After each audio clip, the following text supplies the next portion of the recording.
Okay, let me start this.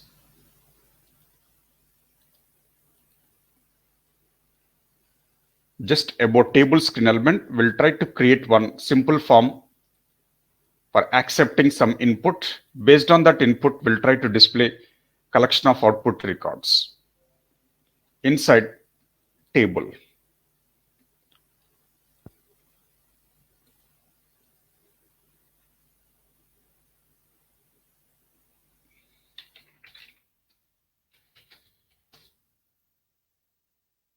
So here, this is our table screen element.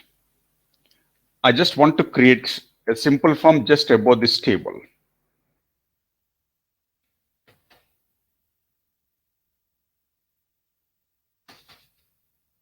Let me go directly with step 1. You can open object view .xml file just about table screen element.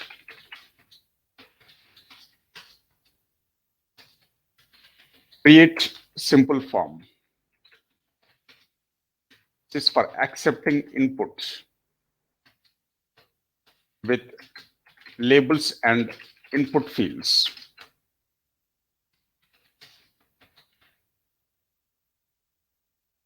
And I want to create along with one button so that I can click on some get data button. It triggers event handler. Create simple form for accepting input with collection of labels and input fields along with a button.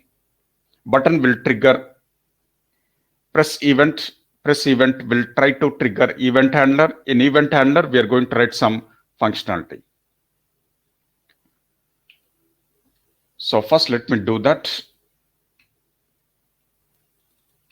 So there is object view. Let me go to table. So this is our table. In one of the icon tab bar, we have created a table. So for this table, just above the table, I want to create one simple form.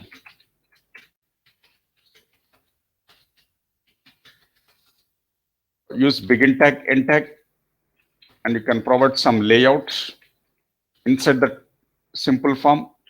For example, responsive layout. I want to take label with text.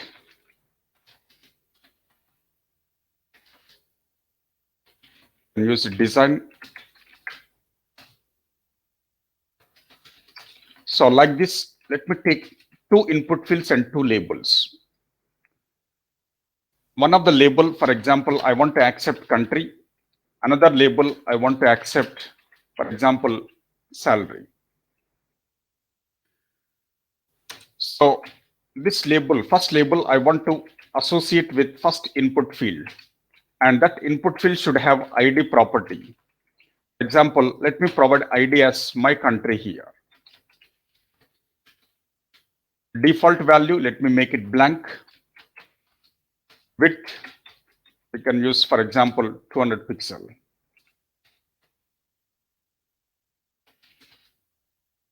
So this is one of the input field. Input field is for accepting input value. In this case, I want to accept country value. Similarly, I want to create another input field with a different ID, for example, my salary. If you want to assign default values, you can assign at view level by using value property. In my case, I'm using blank. So 2 labels, 2 input fields are created. Now, along with that, I want to create one button. Let me create one button here.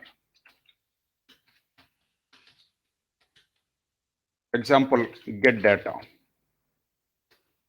Type of the button, green color. So you can use accept, or you can use emphasized for blue color button. Width for this button, let me use 200 pixel. Press is an event. Assign event handler. For example, get data EH. So simple form is created with 2 labels, 2 input fields, and 1 button.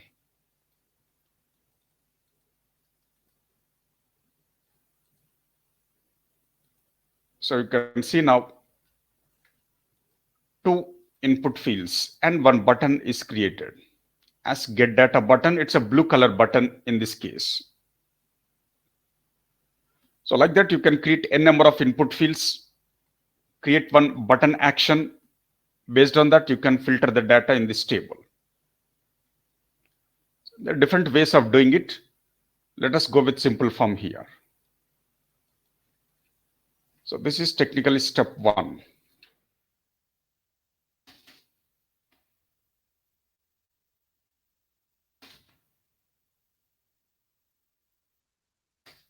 Now step 2 is output should be displayed on table. So make sure that table should have ID property.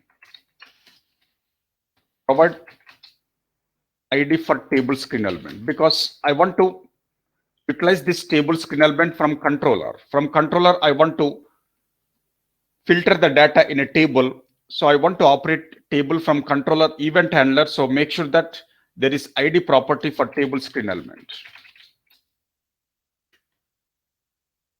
ID for table.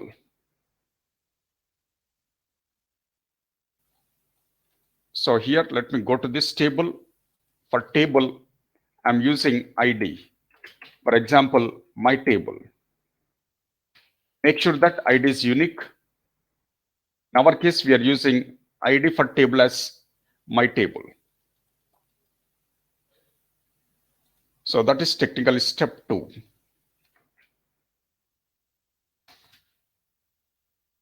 I'm not providing the entire table. This is the only adjustment you need to make in existing table. Just provide ID.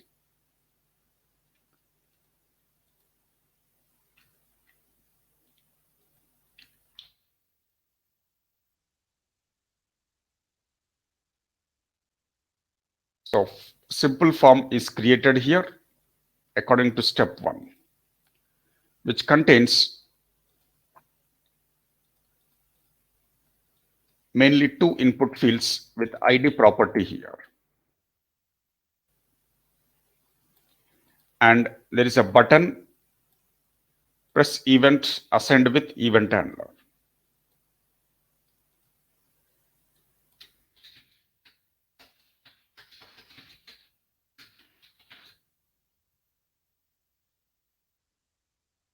Then according to step 2, table is available with ID property here so that I can access this table from controller.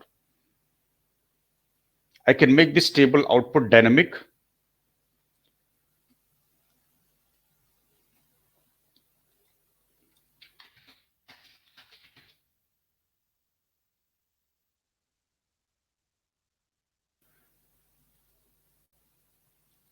Now step 3. You can open object controller.js file.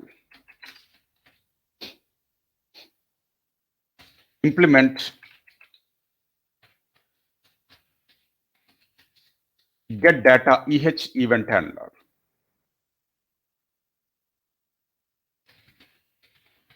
With some functionality.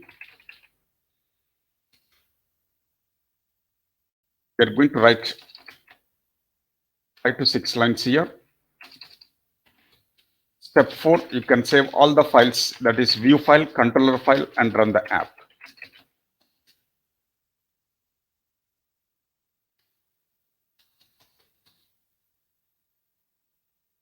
So get data event handler.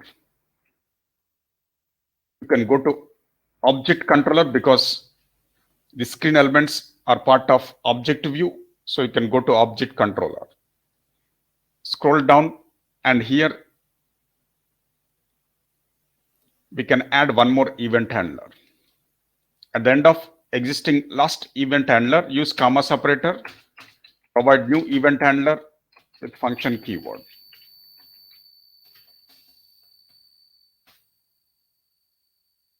So here you need to write some basic functionality. Like first you need to capture input values from simple form input fields.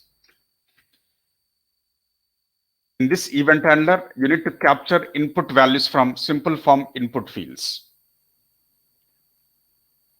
So it's the same story. You can use this dot get view dot by ID. Provide the ID of your input fields. My country is one of the ID. An input field. For input field value property, if you want to capture the value, you can use get value method. So you will get country value here. Similarly, this dot get view dot by ID. Provide the ID of next input field. My country. It's an input field, contains value property. So you can use getter method, that is get value, to capture the value. In this case, you can expect salary value.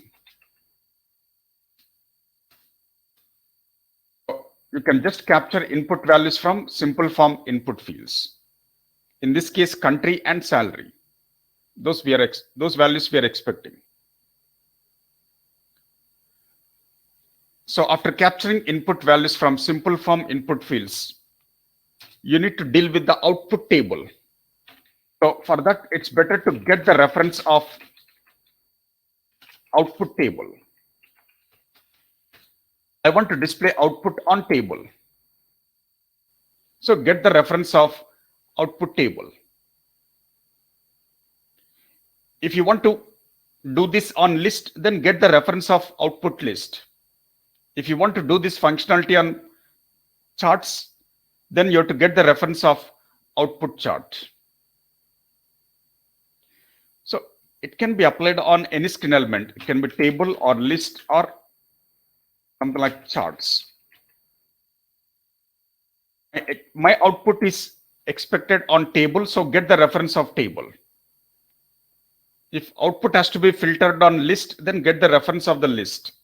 If output has to be displayed dynamically on charts, then get the reference of output chart. So in this case, we are having a table, so get the reference of output table. So it's the same story. This dot get view dot by ID. Provide the ID of table. Table ID is my table. So in this case, you need to get table reference. So this is like output table reference. This dot get view dot by ID, just by providing ID of table, you will get table reference.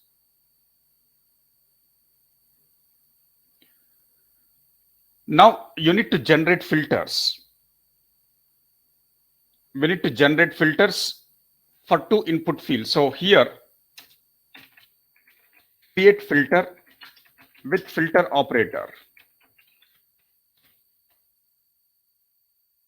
And you need to configure OData field on which you want to apply filter. Pass input value or a variable.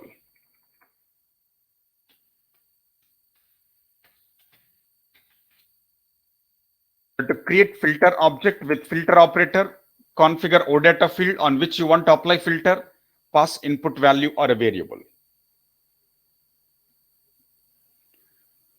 So for this, there is a separate syntax. Let me give that syntax here.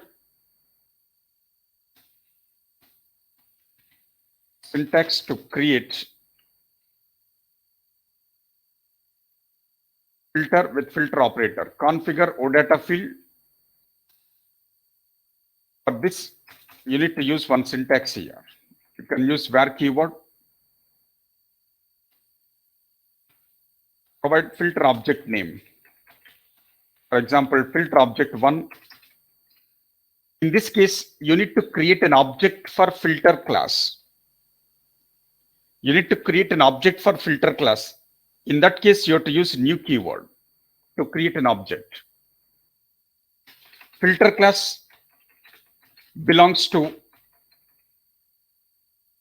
filter is a class, but that filter class belongs to SAP UI model library.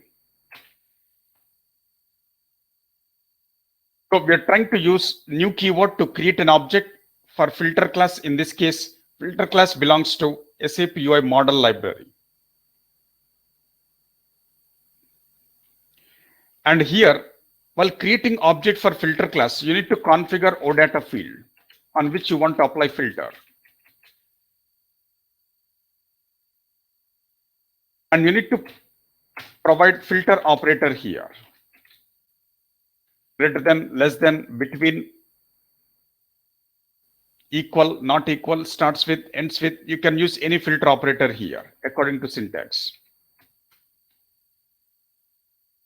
And then you can pass your input value or a variable.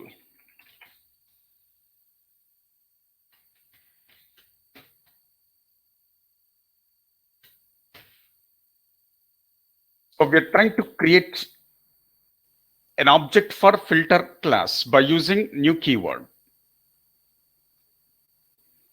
SAP UI model is a library in which the filter class is available. So while creating object for filter class, we are configuring OData field name, filter operator, and input value or a variable you need to pass. And in this case, the filter operator can be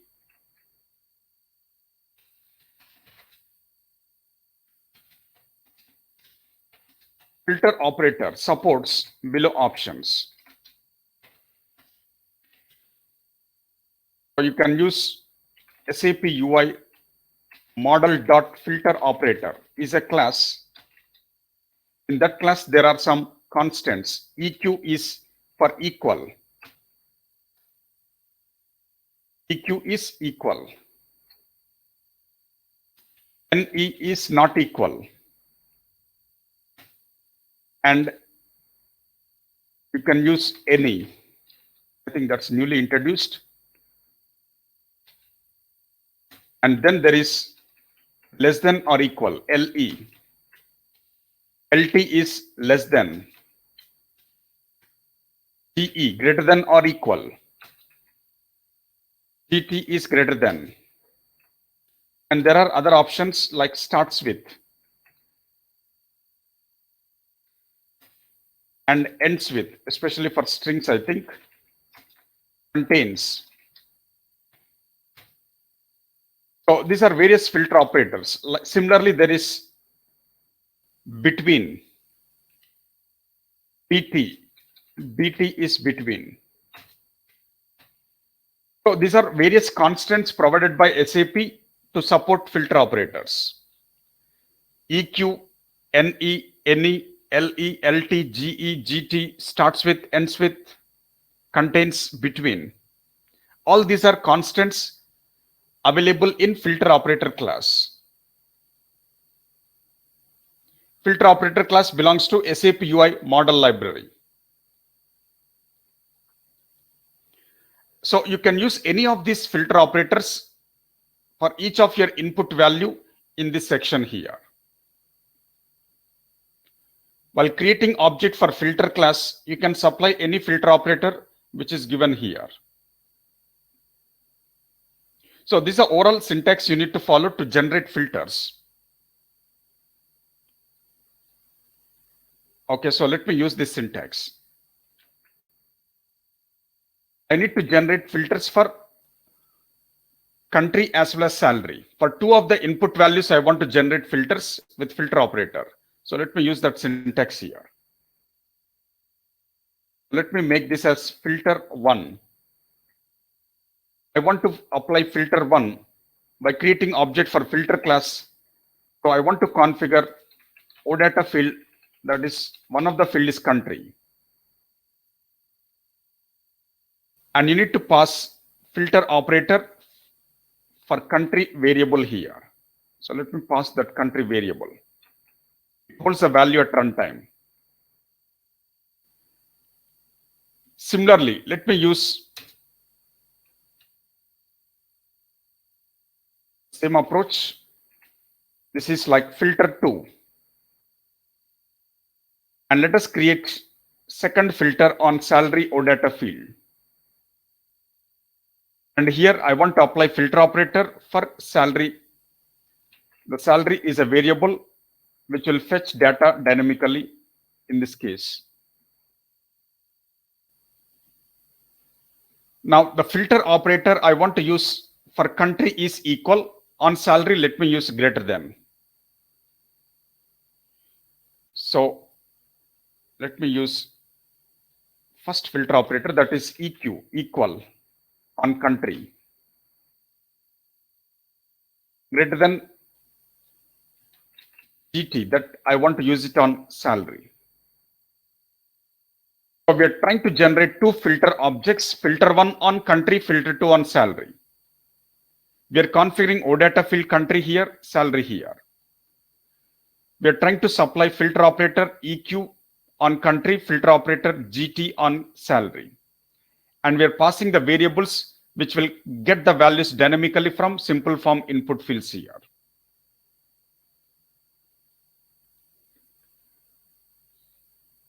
So that is technically, we have to generate filters, and this is common for both older applications of UI5 and new applications of Fiori.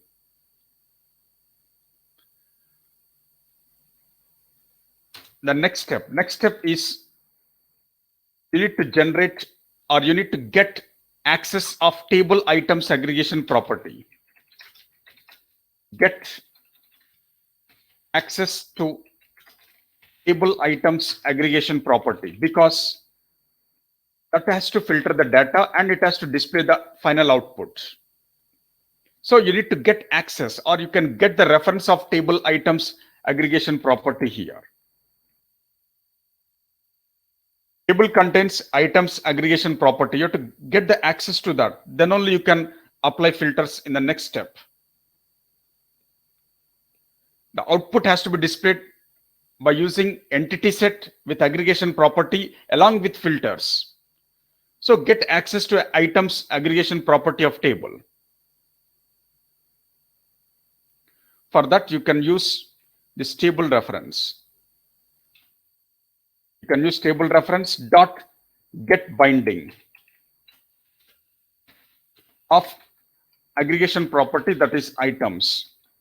So here you will get table items aggregation property. You'll get that reference. In simple words, let me make it like table items as a variable. Here you can see table contains items as aggregation property. It is displaying the data coming directly to entity set. It is not filtering the data. In this case, it is displaying all records here through entity set EMP set. By default, it is getting data directly with the help of entity set, and it is displaying all records here. So it's better to get items aggregation property access through get binding of items here. Then you'll get access to table items aggregation property, because we are using table reference. Now the final step is you need to update table items aggregation property with filters. You have to update table items aggregation property with filters, salary as well as country in our case.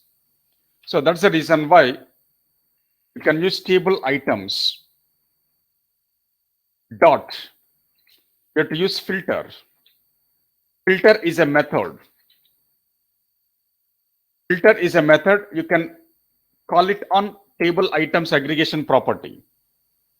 Table items refers to table items aggregation property. On that, you can access a filter method. For filter method, you can pass filter 1. If there is a single filter, you can directly pass filter 1. If there is single filter, you can also pass filter 2, for example. But if there are multiple filters, use array. Square brackets indicates array. Square brackets indicates array. Use array with square brackets and pass multiple filters like filter 1, comma filter 2.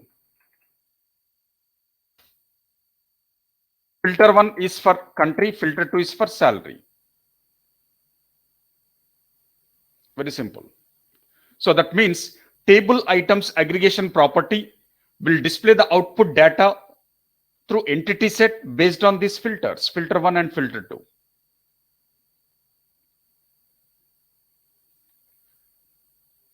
Okay, let me give this. First, let me test it. After that, I'll give the description.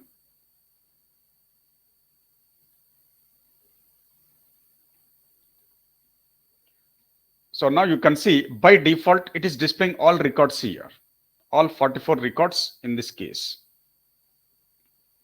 But what I want to do is I want to filter the data based on these input values.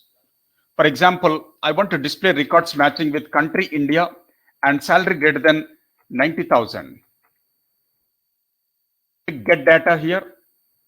Only those records are displayed. There are only 5 records matching with that criteria.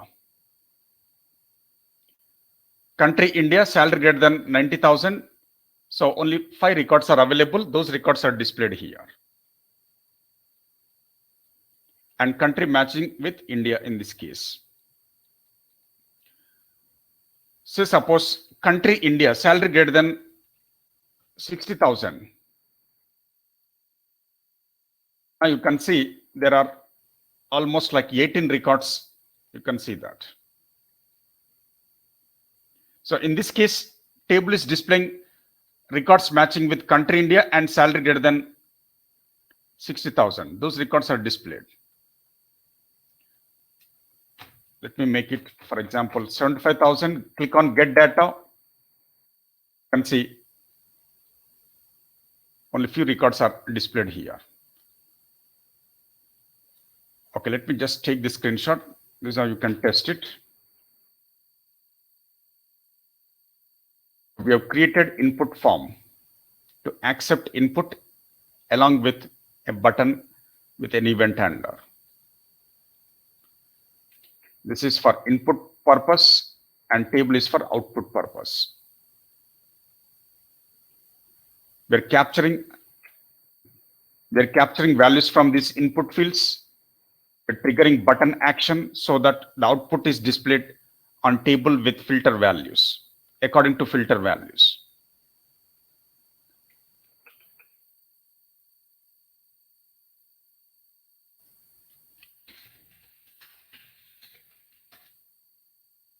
Now say suppose I'll try to change the country here. Country, for example, US, salary greater than 70,000. Get data here. So you can see there are only 5 records matching with that criteria. Country US, salary greater than 70,000. There are 5 records in this case. Okay, let me just take the screenshot here.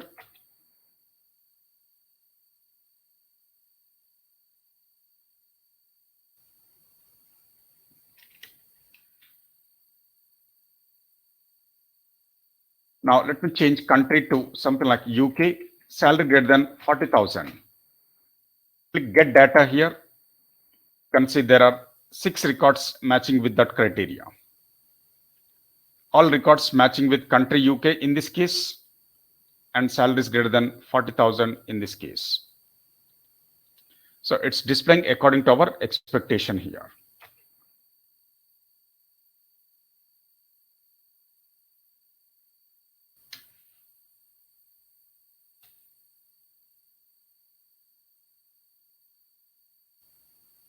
So according to coding, let me just go back to this coding now.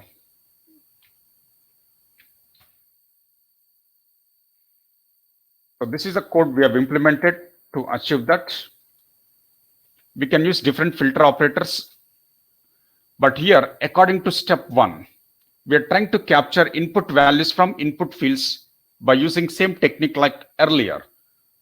From last 2 sessions, we were dealing with this approach. This dot get view dot by ID, provide the ID of input field, and you can call get value method if it is an input field. Ultimately, this is to capture input values from simple form input fields.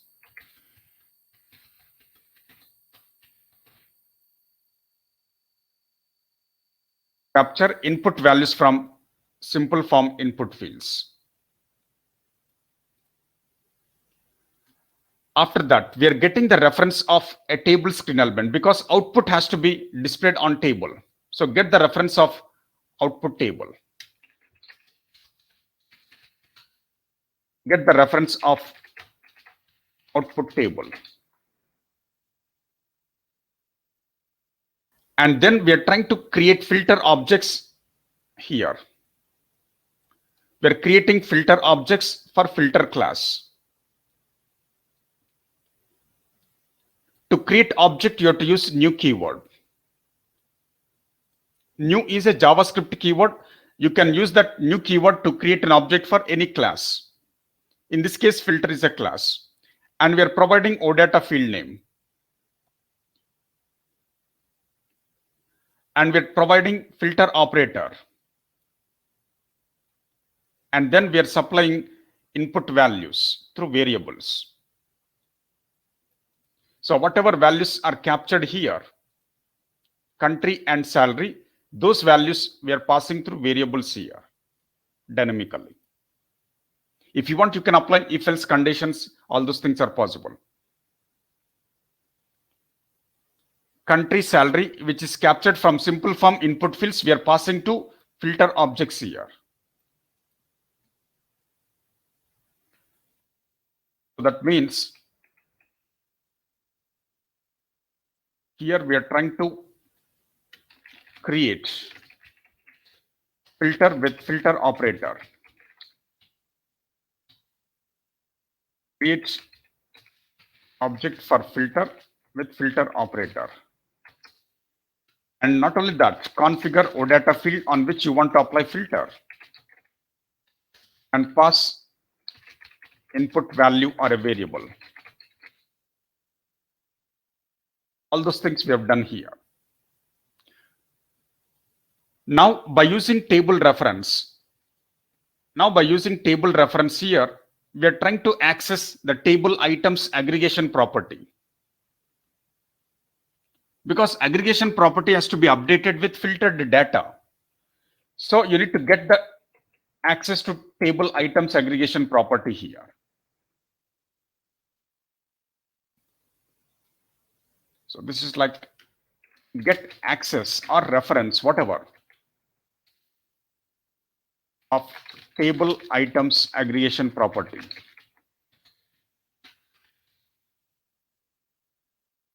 You can call it as reference of table items aggregation property, or you can say simply get access of table items aggregation property. Now, after getting that access to table items aggregation property,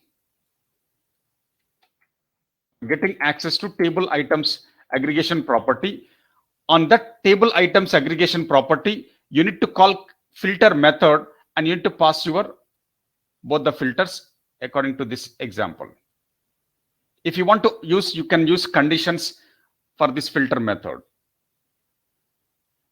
If country is null, just use single filter.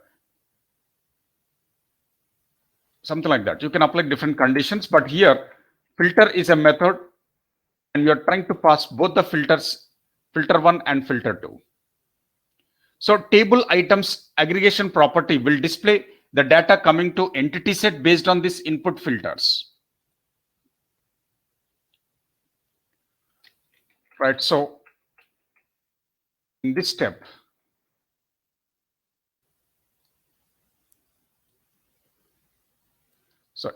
we are passing filters here, filter 1 and filter 2. Filter 1 is for country, filter 2 is for salary. So we're simply updating table items aggregation property.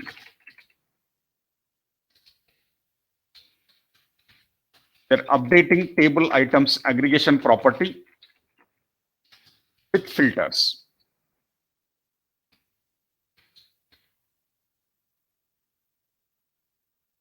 update table items aggregation property with filters. So table will display the output according to those filters.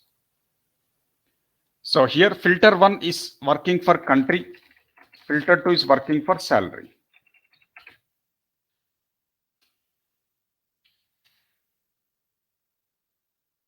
But here there is a chance of applying different conditions. If country is blank, then you can just apply only single filter. Or if salary is blank, you can apply single filter. If both are blank, then you can make it blank and you can display all records. So you can use different conditions within this further code in get data EH event handler.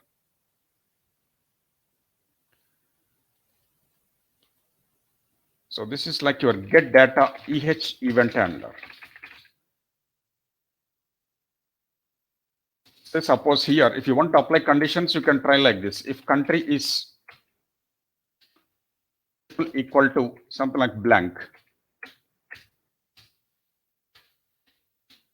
then what you can do is you can try like this, filter, and you can just pass the second filter. That is, it will filter the data based on only salary here. Country is blank, then table items aggregation property will filter the output data based on salary, because filter 2 is for salary. So you can use different options here. If else, various conditions, you can do that.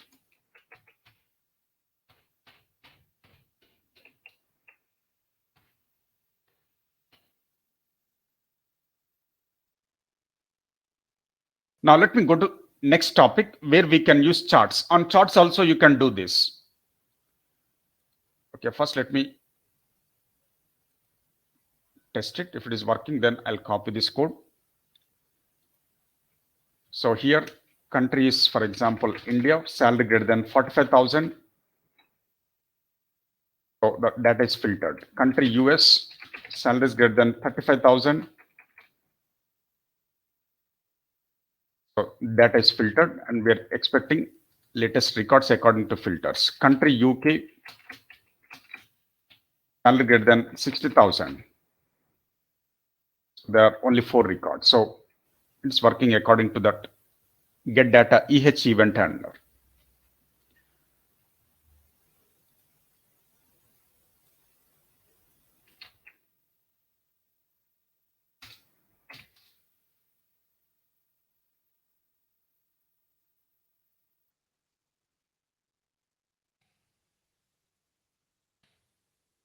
So this is the code that we have implemented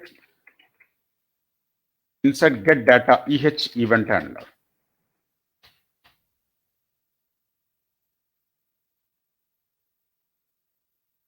These lines, 7 lines are implemented.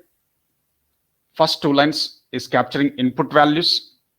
The third line is capturing the reference of a table. Fourth and fifth line, they are generating the filter objects. Then we are accessing table items aggregation property.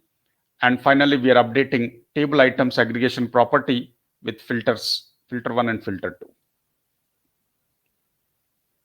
Now, in this case, we are trying to apply on table because we are getting reference of table by using table ID. And we are trying to get the items aggregation property of table. And for table items aggregation property, we are applying filters. But you can do this on list also. You can do this on list. You can do this on charts. You can try that. First, let me explain the charts. But here,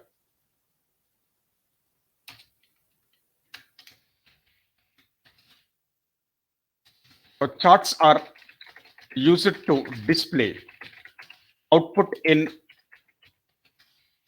graphical format by using x-axis and y-axis.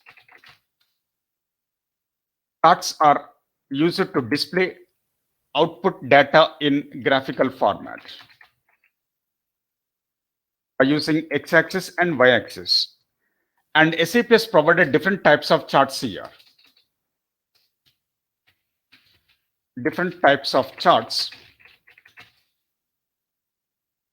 Like one is column chart, another is line chart, there is bar chart and waterfall chart, pie chart, etc. So the different types of charts, you can use it to display output in graphical format. So let me write step-by-step procedure here. Step 1, just open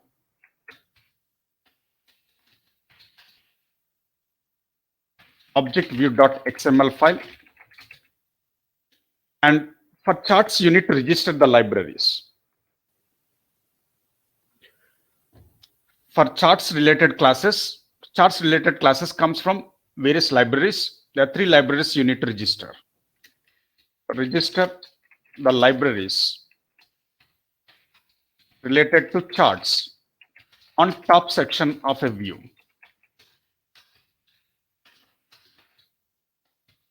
Register the libraries related to charts on top section of a view.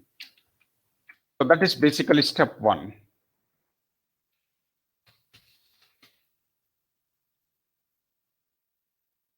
The charts, let me just take that. The lengthy names are available for the charts. Let me take it from skeleton code so that I can avoid spelling mistakes. So these are the 3 libraries that you need to register. Okay, let me go to object-view.xml file. To avoid spelling mistakes, I've just copied from reference note file. So here you can register. For example, so SAP wiz.ui5.controls. SAP wiz.ui5.controls. That is one of the library. SAP Viz UI5 controls common feeds. That's another library. SAP Viz UI5.data. That's a third library. We are using namespace as viz.feeds, viz.data.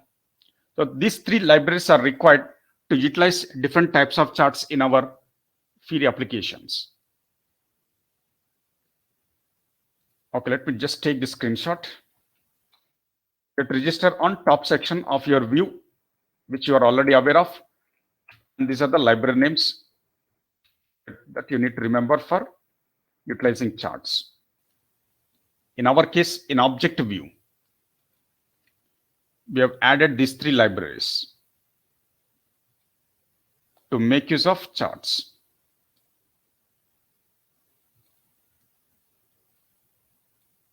Register libraries, charts related libraries. Register charts related libraries in this section.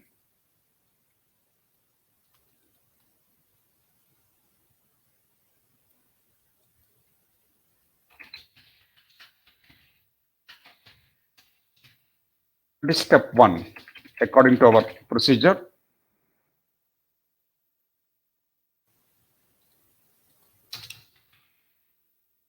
Copy these lines.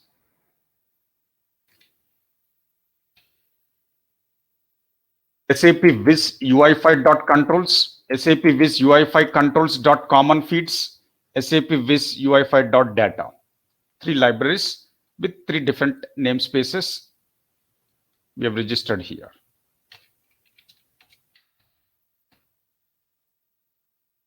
Now step 2. I want to display charts output in separate icon tab filter. So there's a form, list, table, microchart.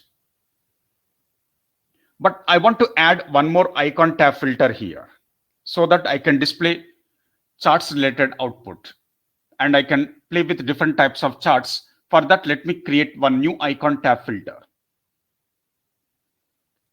So what we'll do is we'll create new icon tab filter with content inside icon tab bar. Create new icon tab filter with content area inside icon tab bar. Let us do that here. Very simple. You're already aware of how to add icon tab filters.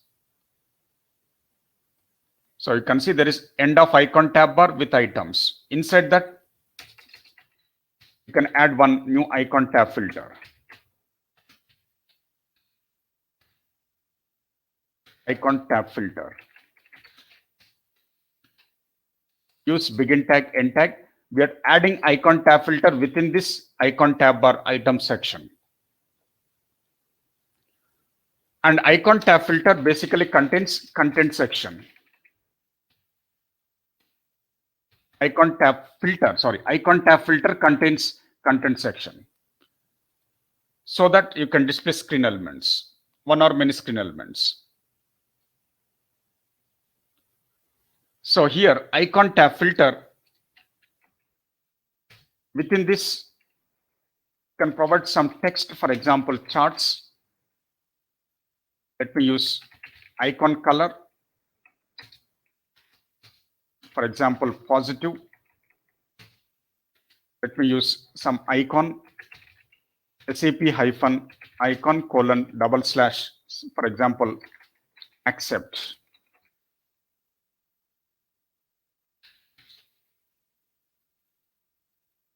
Accept is one of the standard icon. You can use it if you want. Now within this content area, you can display charts. That means you have to place your charts related code here. Within icon tab filter content area, we are going to place charts related code. Okay, let me save and test it at this level.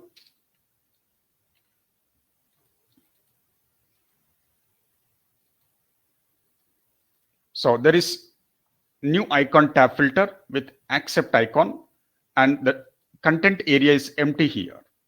It is blank. Now we are going to place charts related code inside this.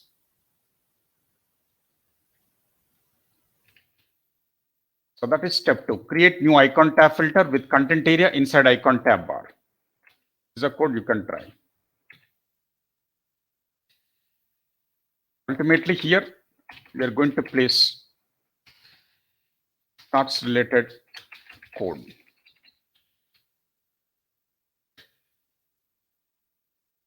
That means in step 3, we are going to do that. Step 3, inside icon tab filter, content area, provide chart related code as per below description.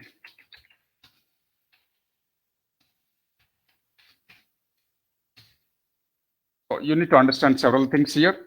So let me provide some description first before we understand the skeleton code.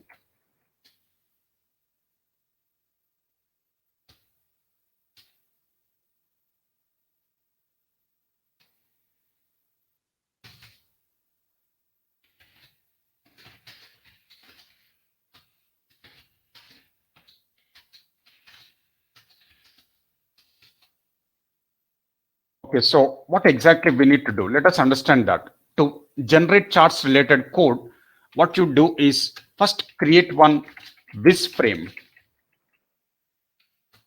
This frame, that is a container. It's not a chart, it's a container. For loading charts, first you need to have a charts related container. That name of the container is this frame container. It can be line chart, bar chart, column chart, whatever, but to display any type of chart, first you need to create this frame container. Container will load charts. While loading the chart, you need to provide this type. This type is nothing but your chart type. Create this frame container, that is to load different types of charts. By providing this type property, provide the chart type here. Very simple. After that, if you want to create actual chart, then you have to create flattened data set here. flattened data set. So this is the actual class flattened data set to display chart data with data as aggregation property. This frame, first option is just a container. It's not the actual chart. In that container, we display chart type or we provide chart type here in that container. But the actual chart data will be displayed through flattened data set with data aggregation property. Flattened data set, you have to use data as aggregation property. And not only that, for data aggregation property, to get data from backend, I want to get data from backend OData service. That's the reason why for data aggregation property, you need to configure entity set of OData service. Configure entity set of OData service. Flattened dataset is a class which contains data as aggregation property. If you're expecting data from backend, as usual, we used to configure entity set of OData service. It will collect data from backend, display data in the front end.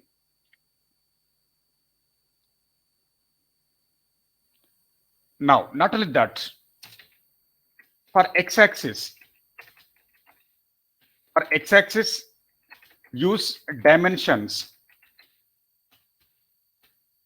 for representing x-axis. Use dimensions aggregation property.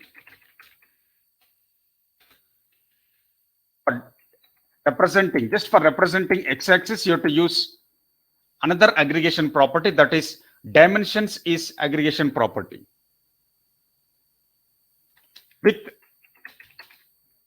dimension definition as internal skin element. With dimension definition as internal skin element.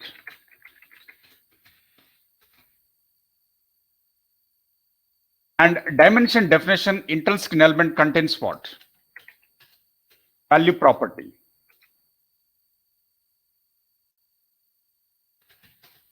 So here maintain data binding with OData field for value property, because internal skin element dimension definition contains value property here. Let me make it like this. For x-axis,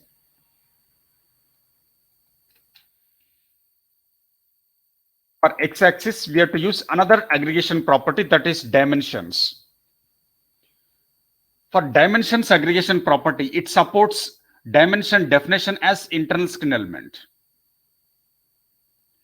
For that, maintain data binding with OData field for value property. Similarly, for y-axis, for representing y-axis,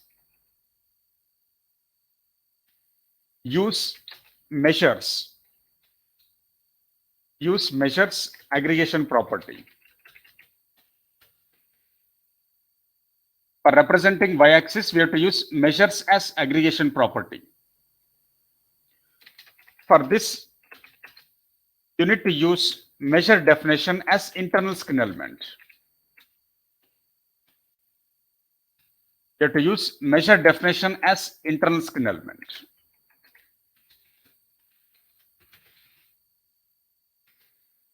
For that internal skin element, there will be value property again. So here, just maintain data binding with OData field for value property. For y-axis also, there is internal skin element, that is measure definition. Measure definition internal skin element contains value property. For value property, again, you can maintain data binding with OData field. So these are the most important. One is container. Another is the actual chart with data aggregation property, configure entity set. Then for representing x-axis, you have to use dimensions as aggregation property. For representing y-axis, you have to use measures as another aggregation property. For dimensions, aggregation property, dimension definition is an intrinsic element. For measures aggregation property, it supports measure definition as intrinsic element. For intrinsic elements, for x-axis, maintain data binding with OData field. For y-axis also, maintain data binding with OData field. And not only that, if you want, you can use feeds with feed item, that is to provide label for x-axis. This is to provide label for x-axis. Use again feeds with feed item. This is just to provide label for y-axis inside the charts. So these are the options that you need to take care when you're writing the charts related code. It can be column chart, line chart, bar chart, pie chart, waterfall chart, whatever it may be, but the same approach you have to follow. The same skeleton code is applicable. All these things are same for all types of charts. So here,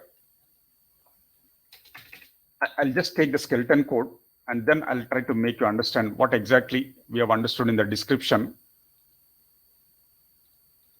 So this is our skeleton code, which will use all types of options, which I've explained just now.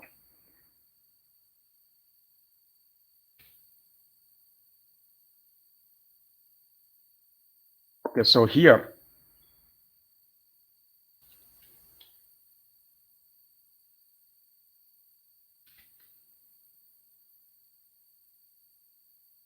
first test, let me test it first. If it is working, then we'll try to understand what type of options are used in that chart. So here, if I go to charts, now you can see it is displaying by default. I think this is a column chart. You can see which type. Which type we have used column by default. So it is displaying a column chart here. So in x-axis, we are using first name. In y-axis, we are using salary here in this case. First name in x-axis, salary in y-axis. So it is displaying all the data coming from backend by OData service.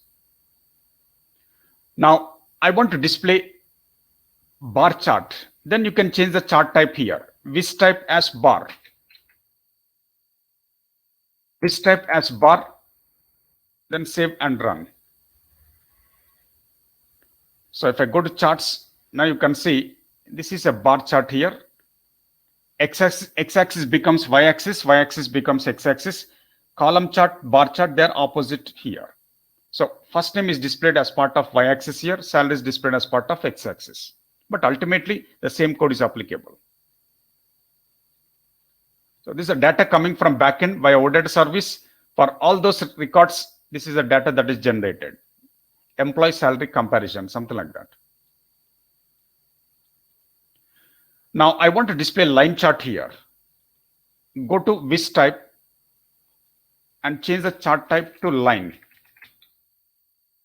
Save it and you can run this. So now you can see this is a line chart output here. So x-axis with first name, salary as part of y-axis. And there's a line chart that you can see. Right, so say suppose I want to display waterfall chart. So you can go to this, change the chart type to waterfall. Save and run this. Chart type, that is which type is waterfall. So here you can see it's like a waterfall chart in this case, in incremental order. So what we are trying to do is we are just changing which type, that is waterfall in this case. But by default, this column chart. If we go back to the column chart. So this is a column chart output in this case. Okay, let me save this.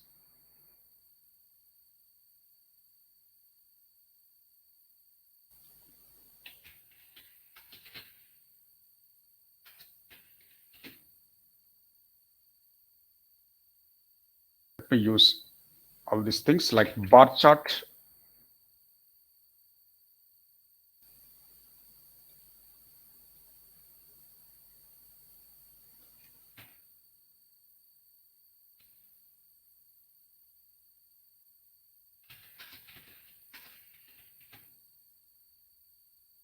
Similarly, let me change it to line chart. As this type property, you have to change.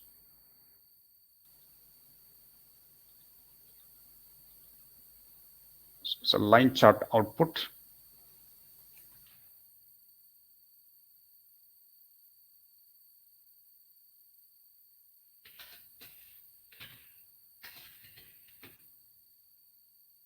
Right, so let me go back to column chart and let us understand the coding syntax. Okay, now it is displaying that column chart output. Now, what type of options are used inside the charts? Those options are already explained here in this step 3. Now, whether this is true or not, let us analyze in this code. So let me put all the lines in a single screenshot to make you understand.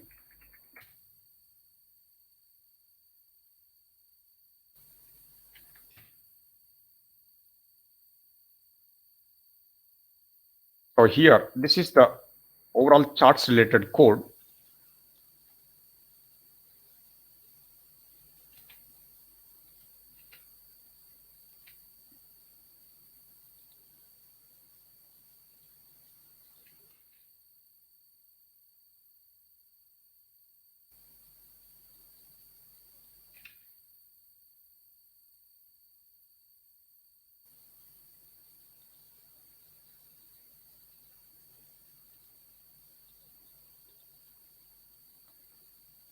Okay, so in this entire code, you can see the first option is a container. So this is a this frame container. That we have provided some ID, some title, and width. Then this is a default UI configuration that is must you have to provide as it is. That's standard. And we are using this type as column by default. But technically, this is just a container. It's a container. That container can internally have all these options here. This frame is a container. So in this container, we are trying to make use of something like flattened data set here. That's a main screen element here. Flattened data set, that's a main screen element. First, let me bring it down.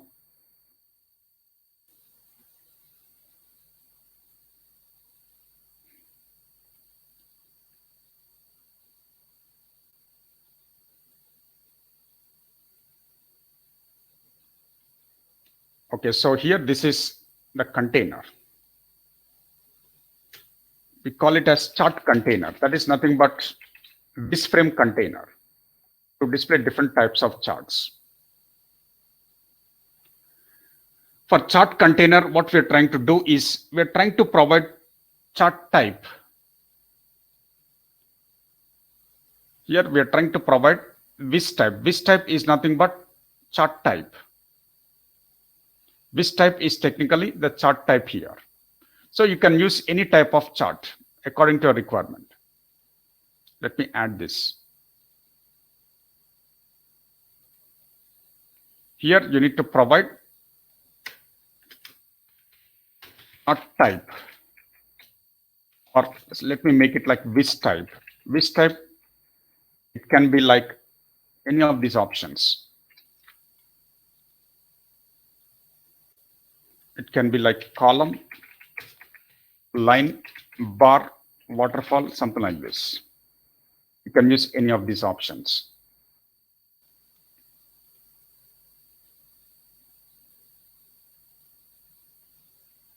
The container will decide the chart type. Now, not only that, here you can see the main screen element is like your flattened data set. That's our main screen element. And it contains data as aggregation property. We are configuring entity set, that is EMP set here. So this is the main screen element. That's a technically like complex screen element according to our previous discussions. So data is aggregation property. EMP set is an entity set. We have to configure entity set so that you can collect data from backend, display output in the front end. Flattened data set is a complex screen element.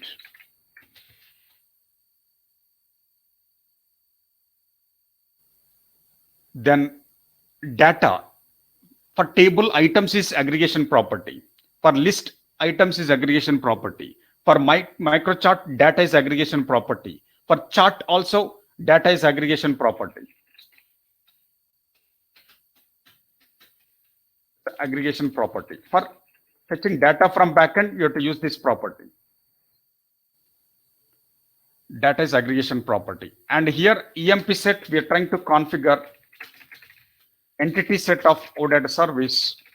This is just simply to collect data from backend, display data in front end.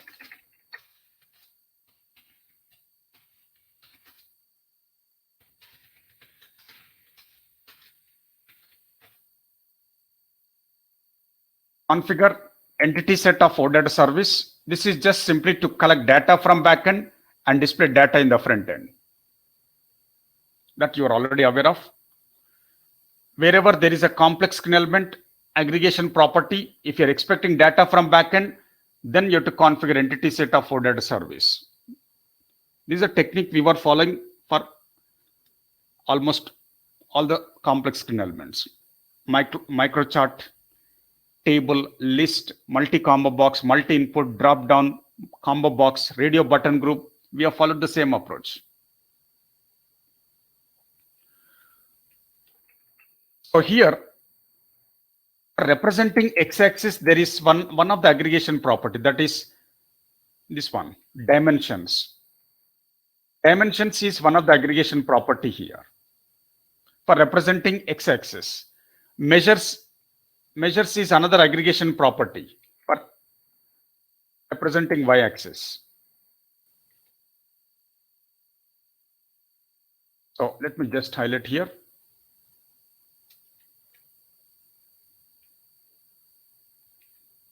So these two things, dimensions is for x-axis, measures is for y-axis.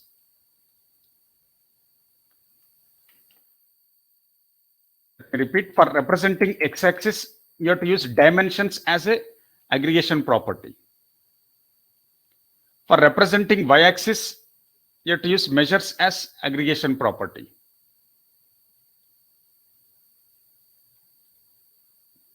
So technically, these are aggregation properties. Aggregation property for x-axis. Remember this.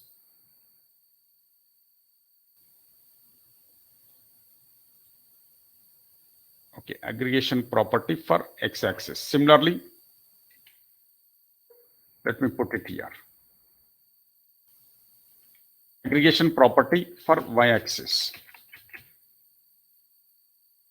So dimensions is aggregation property for x-axis, measures is aggregation property for y-axis. After that, for each aggregation property, there should be an internal screen element. For aggregation property, there will be an internal screen element associated with that, with some 0 to n cardinality, something like that. So here you can see for x-axis dimensions aggregation property, we have to use dimension definition as internal screen element here. And value is a property that is maintaining data binding with OData field, that is first name here. For y-axis, we are using measure definition as an intrinsic element, value as a property, and we are maintaining data binding with salary OData field here. So that means these are intrinsic elements of respective properties here. This is the intrinsic element for x-axis through dimensions. This is the intrinsic element for y-axis through measures. So technically, dimension definition is internal screen element.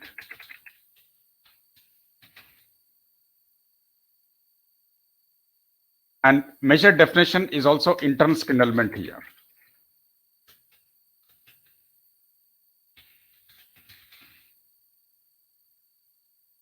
And here we are trying to maintain data binding with OData field. Here data binding is happening with OData field. First name for x-axis. And here also data binding with OData field, salary for y-axis. So that means this is basically for x-axis. This dimension definition is basically for x-axis intrinsic element. And measure definition is basically as an intrinsic element for y-axis.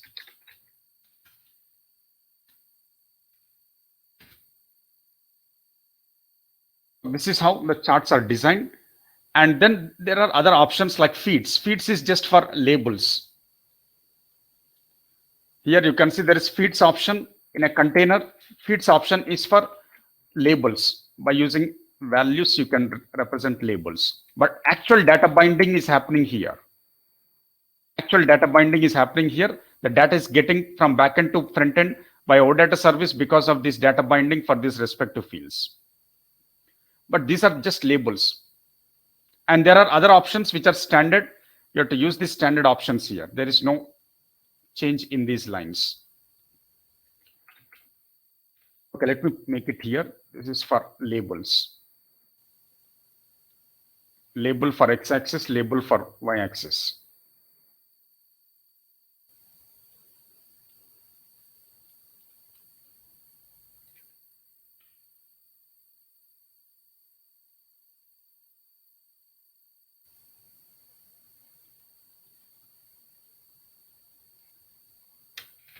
Label for x-axis, so this is for y-axis. Label for x-axis.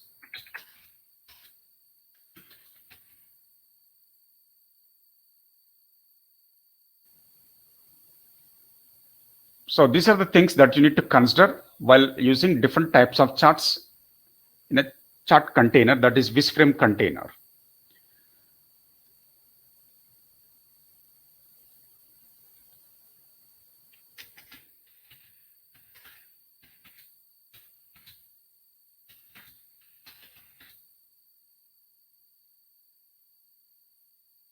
Right, so let me use this and let me give one simple note.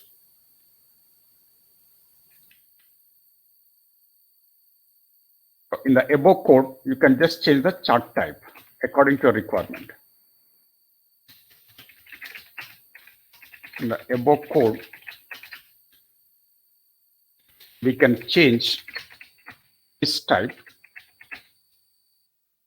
as per our requirement. If you want, you can also make it dynamic and test each chart type accordingly. You can use this type as column, or you can use this type as bar chart, this type as line chart, this type as waterfall chart, something like that. Present, these things will work, so let us test it with these options. Same code will work, just change the different. You can change the property, which type property to different types of charts, but the code remains same. There is no change in the code. I've already shown you. It works for all the types of charts. Now let me give some different assignments by combining previous sessions and today's session. So here, try this one. Create one radio button. This is fifth assignment or maybe fourth one. Try to create one radio button group with chart type values as radio buttons. The radio buttons should display chart types like column, line, bar, waterfall, something like this. The values for radio buttons must be like column, line, bar, waterfall. All those radio buttons, put it in radio button group. So based on radio button chart type selection,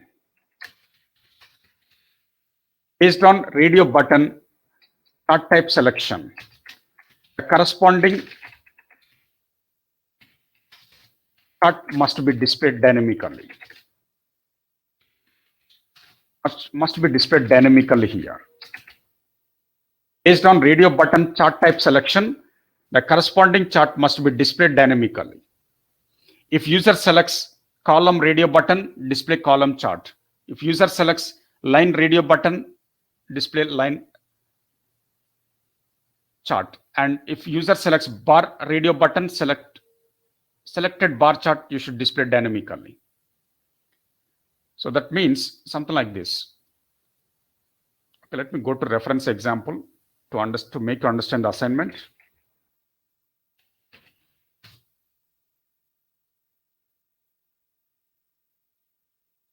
Okay, so here you can see there is a radio button along with the chart. Default radio button group is having 4 values here. You can see this. By default, column is selected, so column chart is displayed.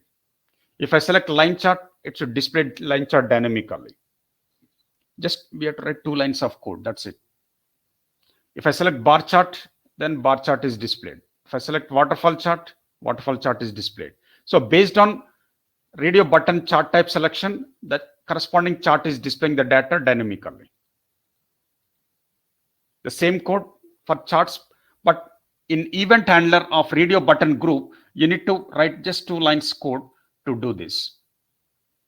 Create radio button group at view level, implement 2 lines of code in event handler, in controller to achieve this. Not only that, if you want, you can try with this. You can see here, there's chart type. If I select column, it's column chart, but if I select line chart, bar chart, or waterfall chart. So you can do this through drop-down box as well. Try this, it's very simple. Again, 2 lines of code for drop-down box is required. Create drop-down box in view file and implement event handler with 2 lines in controller file to achieve this. Okay, so here, let me just give this screenshot.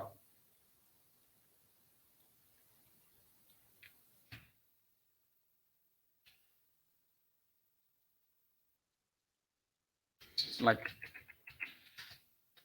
assignment 5.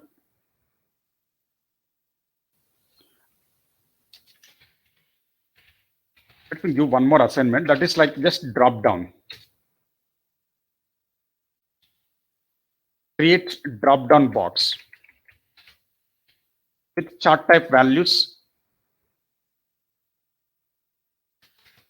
Create drop down box with chart type values as column, line, bar, waterfall. Based on drop down value chart type selection.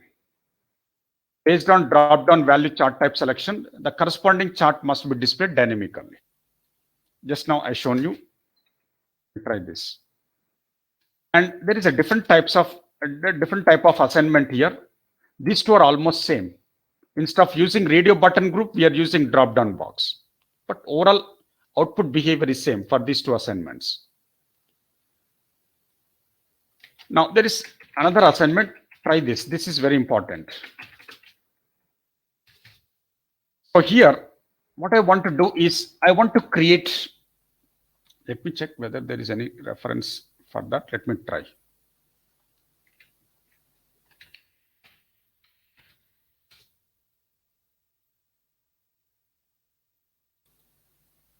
Okay, there is no reference output. Okay, so what you do is try this.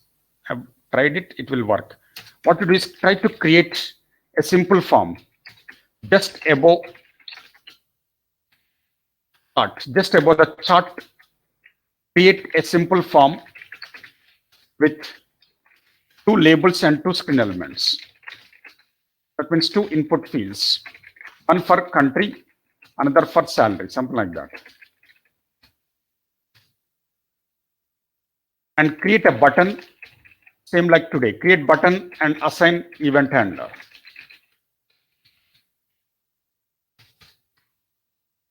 So in event handler, implement code to display chart data output based on filter inputs. We have done it on table output, but here the output should be on chart.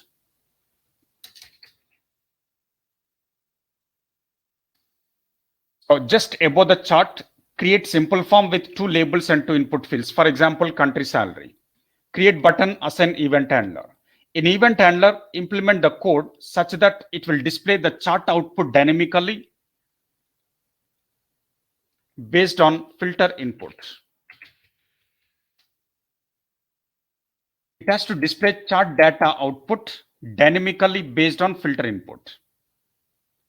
For example, if you provide country as India, salary as greater than, for example, 80,000, only those records must be displayed.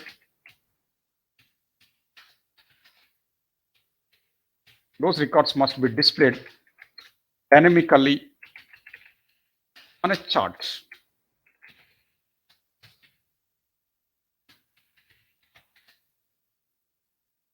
For example, if country is India, salary greater than 80,000, only those output records must be displayed dynamically on chart. Similarly, for example, if user changes the values to, for example, country US and salary is greater than 60,000, so those output records has to be displayed dynamically on a chart. So that means instead of table, you have to display the output data dynamically on chart based on these filter inputs. So in simple words, you have to combine this. Okay, let me go back to our original app.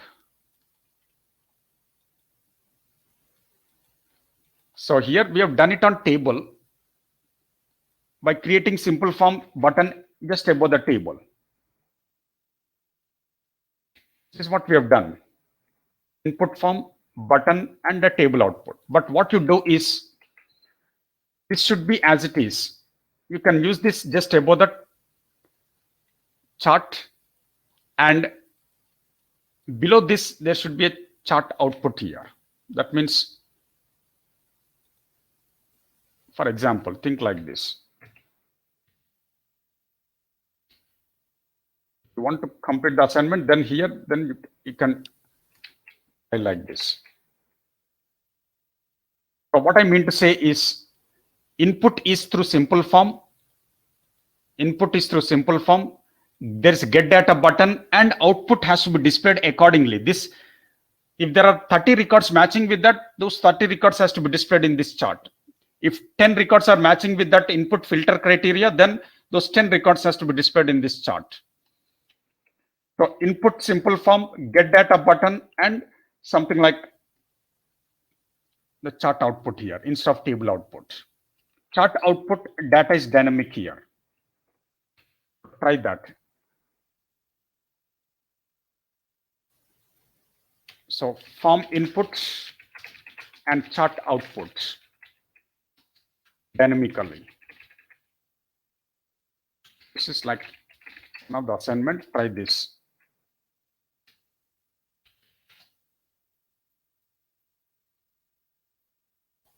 So I've given that description. You can try this. Now, if you have any doubts, you can ask me. Unmute and speak. If any doubts. Last two sessions or today's session, any doubt you can ask me. Yeah. Yeah, I have some doubt. Today we in table we put labels like country and salary, and based upon that it will display the data. So same thing can be achieved through formatter function also, right?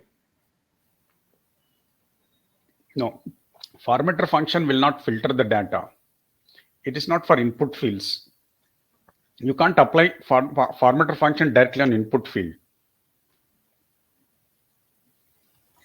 Okay, and what is the basic difference between that formatter.js file and update just controller.js file? Formatter.js file contains only formatter functions.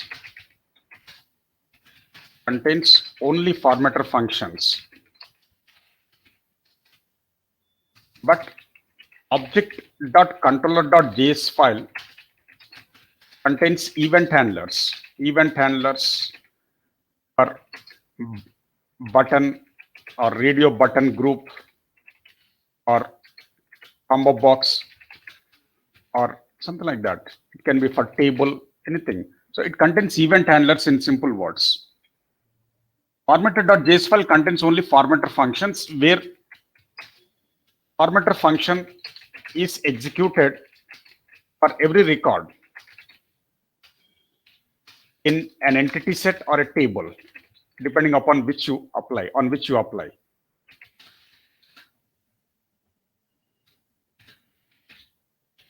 So the point here is formatter function is executed for each and every record.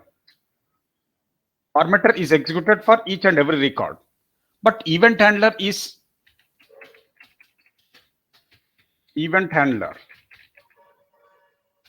executed only when user performs some action on a screen. When user click on a button, or when user select radio button, or when user select a drop down box value, only in that case event handler is executed.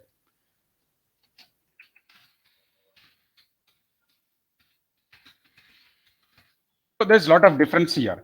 Formatter.js file contains only formatter functions. Object controller, all controllers, not only object controller, it can be worklist controller or third view controller. Every controller basically contains event handlers. But what's the difference between formatter function and event handler? Formatter function is executed for each and every record. For each and every record available in entity set or a table or list. But event handler is executed only when user performs some action on the screen element. It's not executed for every record. Event handler is executed only when user performs some action on a screen element. So that's a basic difference between these two files. Yeah, but by using these two, we can manage the output. What type of output you want to manage? Based on that, I can give the answer.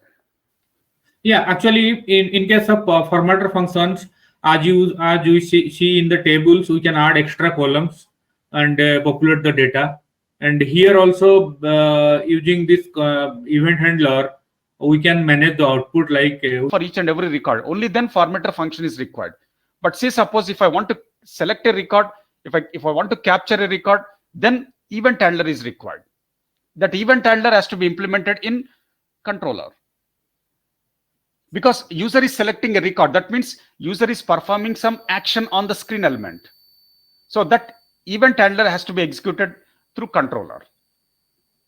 But formatter functions, we are not triggering any action on any screen element. It is by default executing here without any user interaction.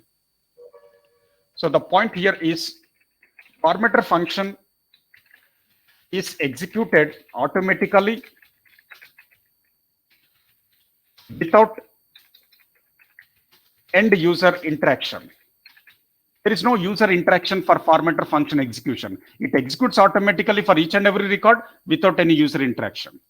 But event handler is executed only based on some action on screen element with user intervention, with end user interaction. Some action, who has to perform that action? End user will interact and he will perform an action. For that, event handler is suitable. I hope you got some idea now. Yes. Hello. Yeah, next down. Hello. Yes, sir. Yeah. The previous class, I have seen after you writing some program, you writing some plus, comma, plus like that. You writing. What is the purpose of this one? Actually, I'm not getting that one. So here plus and some space we are using, right? So for success method. Yeah. After the program, after program downside, you are writing something. Yeah, like that. Yeah. So this is just to generate some space. So suppose user ID plus first name. So when the output is displayed, it will display with some space between these two values. What is the purpose of this space? We need to add something in future. It has to concatenate the values and it has to display the final output. Right. So to concatenate values, we are using plus operator here. Okay. We are concatenating individual strings into a single string. In that string, we are separating with some empty space here. So concatenation, we have to use plus operator. Okay. So plus operator is used to concatenate strings into one final string. For that reason, we are using. And we are using something like this. This is to generate empty space, so that you can understand the real output.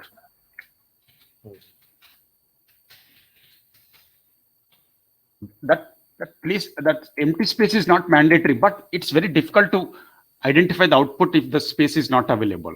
So suppose if I remove this, what will happen? This one, For example, yes. Yeah. Let me go to this here. If I remove all these lines, I don't want to use empty space, then you can remove this.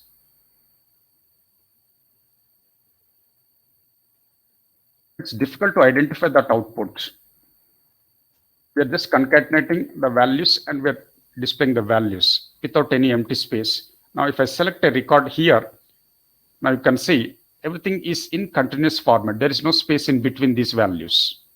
So 100% this space is required. Space is for our convenience purpose. So to identify the output in a more meaningful format. Okay, yeah. And my last question is, this is this is not at all. Just I want to clear this thing.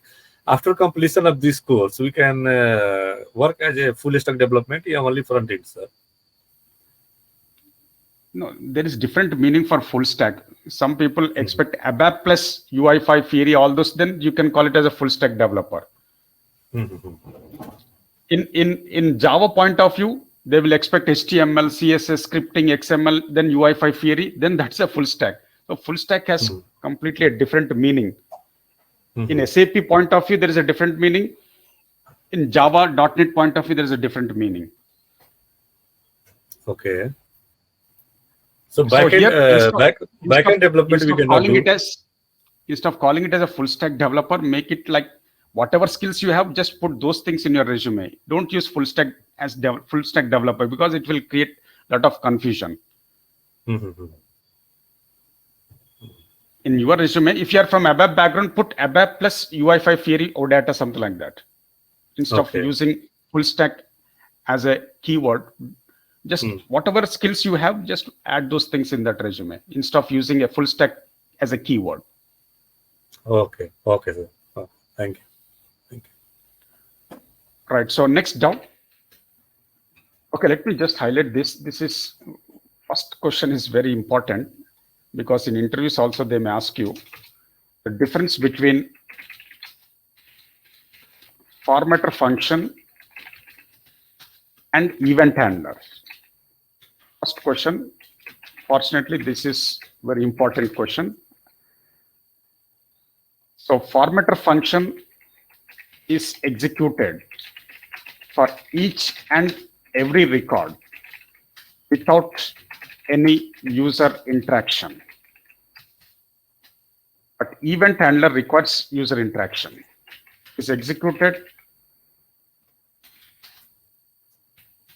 when user perform some action on screen element. Performing some action is nothing but user interaction. Means that is with user interaction. And this formatter function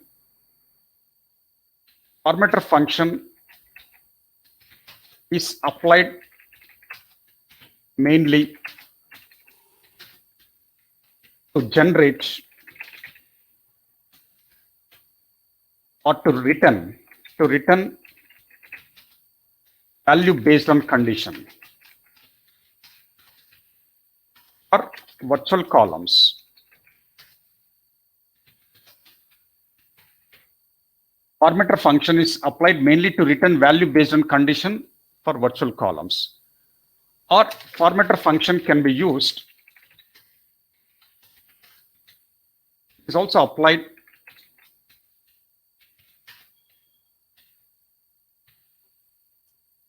to return a calculated value or virtual column.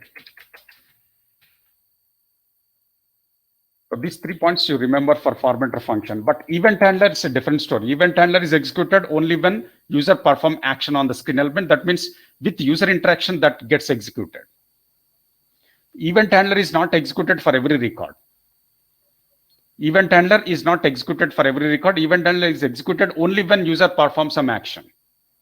But in case of formatter function, it is executed for each and every record without any user interaction automatically.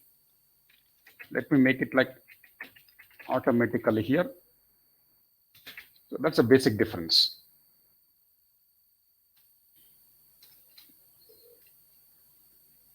Yeah, next down. Okay, let me add one more point. Formatter function is implemented in formatter.js file. But event handlers are implemented in controller files. First view controller, second view controller, object controller, worklist controller, third view controller, whatever, but it is implemented in controller.js file. And not only that, there is one more point. Formatter functions or formatter file, formatter.js file is global. It is a global file for entire app. Formatter.js file is technically a global for the entire application. But controller.js file is specific to that corresponding view. It's specific to corresponding view.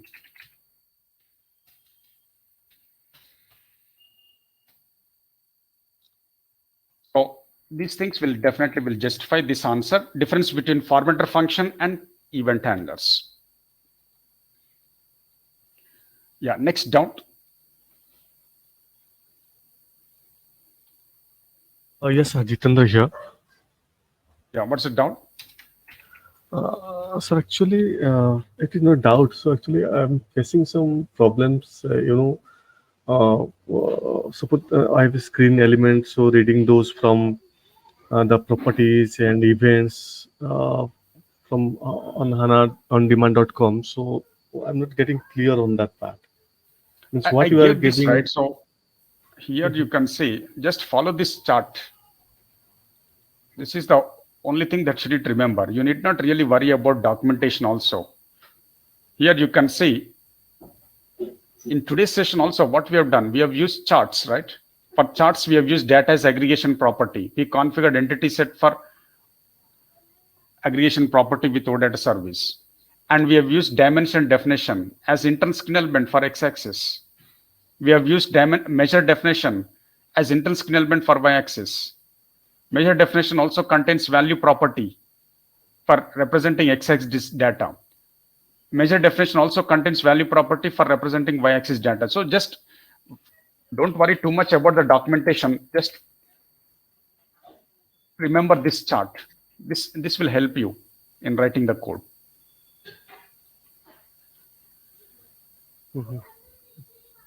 Okay, this is the thing that you should remember. It should be on your fingertips.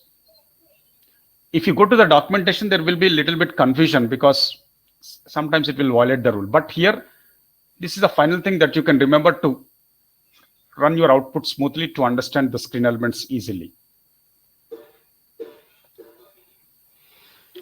Okay. So in case of microchart also, earlier we have used data as aggregation property. Microchart data as internal screen element. Text for x-axis, value for y-axis.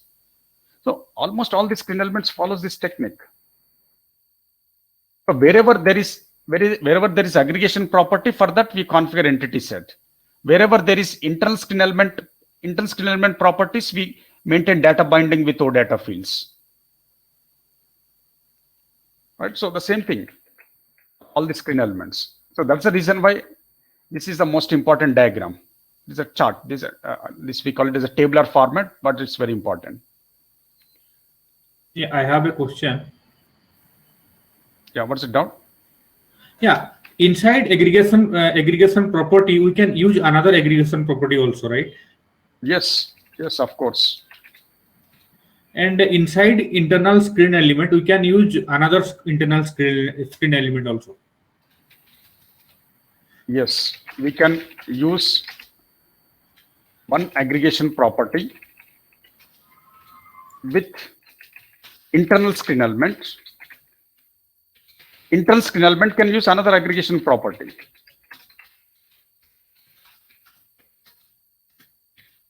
Can use its own aggregation property. So for example, here in one of our table screen element, I think, so let me go back to this table. Here you can see this table is created with that technique. Here you can see there's a table. Table contains items as aggregation property, right? As aggregation property for representing the data and the columns. So items aggregation property supports column list item as internal screen element. That column list item internal screen element internally has again cells as aggregation property.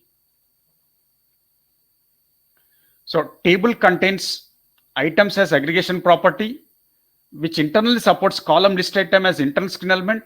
Column list item internally supports cells as aggregation property for adding the internal screen elements again. Again, cells aggregation property supports internal screen elements like button, link, text, object number. These are all internal screen elements for cells.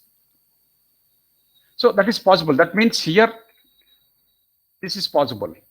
One complex screen element, one main complex screen element, you can call it as like this, that can have aggregation property, which supports internal screen element. That internal screen element can have aggregation property. That aggregation property again can have internal screen element. So, for example, in our case, the main screen element is a table. It contains items as aggregation property. The internal screen element is column list item, basically. That column list item contains cells as aggregation property, and cells supports internal screen element like button, link, image. These are all internal screen elements. You can use it inside the cells, slider, etc. Progress indicator or rating indicator, all these things can be used. So one complex screen element, for example, table, it can internally use aggregation property, for example, items. That aggregation property supports internal screen element, in this case, for example, column list item. column list item is an internal skin element which supports aggregation property, that is cells. And cells aggregation property once again can have an internal skin element, and that internal skin element can be like any of these things. You can use button, link, or combination of all these things. So this pattern is true and it is possible, and we have used it basically in a table. So here, yes, so you can just remember this, understand this flow. Where is that? Yeah. So this is a possible scenario.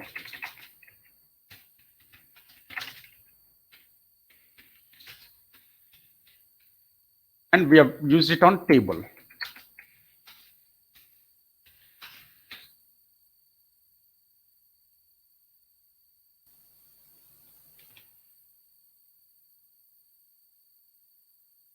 Okay, so I hope you got some idea now.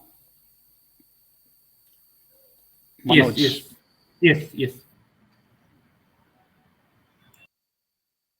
So one aggregation property can have internal skin element. That internal skin element can have its own aggregation property. So this diagram will justify that. Complex skin element aggregation property items which is supporting column list item as internal skin element. Internal skin element column list item supports cells here as aggregation property, which internally supports all these various skin elements. So here, according to our discussion, column list item is an internal skin element which is having cells as aggregation property. What is the proof? You can see here. I go to documentation. I go to column list item, for example. An internal skin element. That's internal skin element. But that can internally have what? Aggregation properties. That aggregation property cells, you can see here, with 0 to n cardinality. And it is having control. Control is a internal skin element again. That control can be button, control can be input, control can be checkbox, control can be switch, rating, slider, drop down, whatever. It can be anything here. To justify that, as I told you, column list item is one of the internal skin element in items of a table, which internally has aggregation property, that is cells. Cells supports 0 to n. 0 to n controls. Control, as I told you, control means it is a superclass for all the internal skin elements. It can be button, checkbox, drop down, radio. It can be any of these things. Control means you can use. Okay, control means you can use button, list, link, text skin element, input skin element, image, any of these things.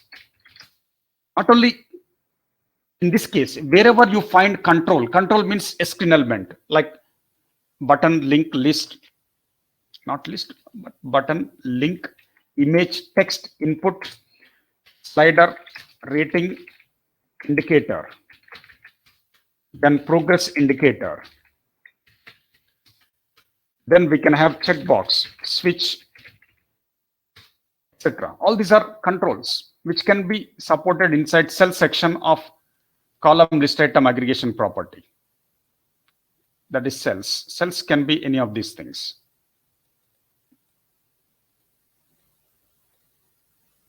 Okay, yeah, next down. Any other doubt? Vijay, yeah, I have a question. Regarding the filters, so filter belongs to which class? Can you show us that in the documentation?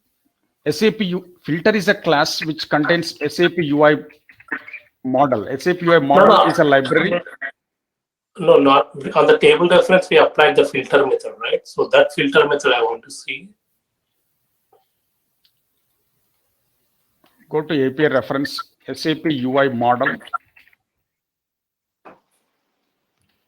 In that you can find filter class. Right? It's a filter class. But here what we have done, we have used in our coding,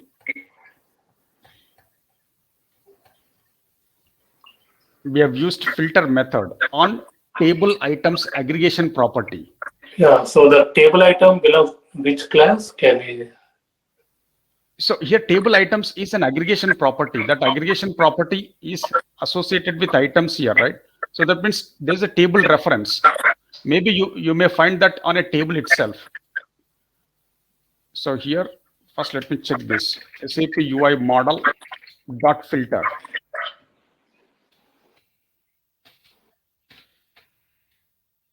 Go to that filter and there will be some methods here, different methods here. And there will be some superclass methods also sometimes. No, filter is a method, right? Vijay, it's not a class, right? On table reference, we applied filter, right? Filter method, right? Then go to table for that reason. So here, sap.m.table. That's in that. The class. So it may have some methods. You can check it here.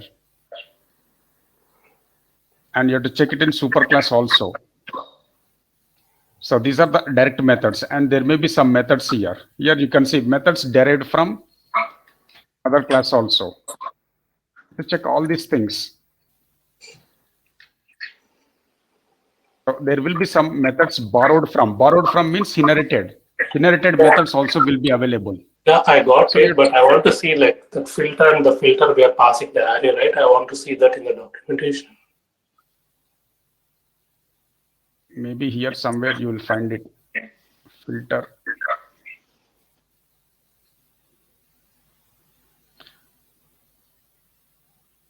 There are several methods borrowed from superclasses.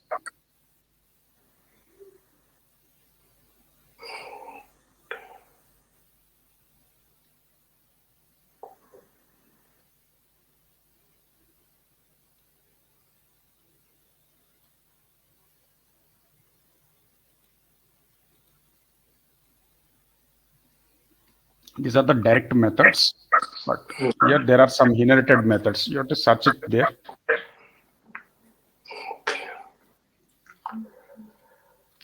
It's better search it from borrowed properties. Okay. Borrowed methods. Okay. Borrowed methods from list base, borrowed methods from SAP UI control, borrowed methods from managed object. There are several methods. Search it here. And not only that, if you closely observe, there will be superclass for this. For that, in that superclass also you have to search it again. So there's a list base here. How do you know that you need to pass the array to the... That I've taken from the documentation. That is the general method we use when we go for filtering. When we go for filtering, here you will find that options, various options. Okay, let me go for that. So here, according to SAP, they are using that, right? So manual filtering.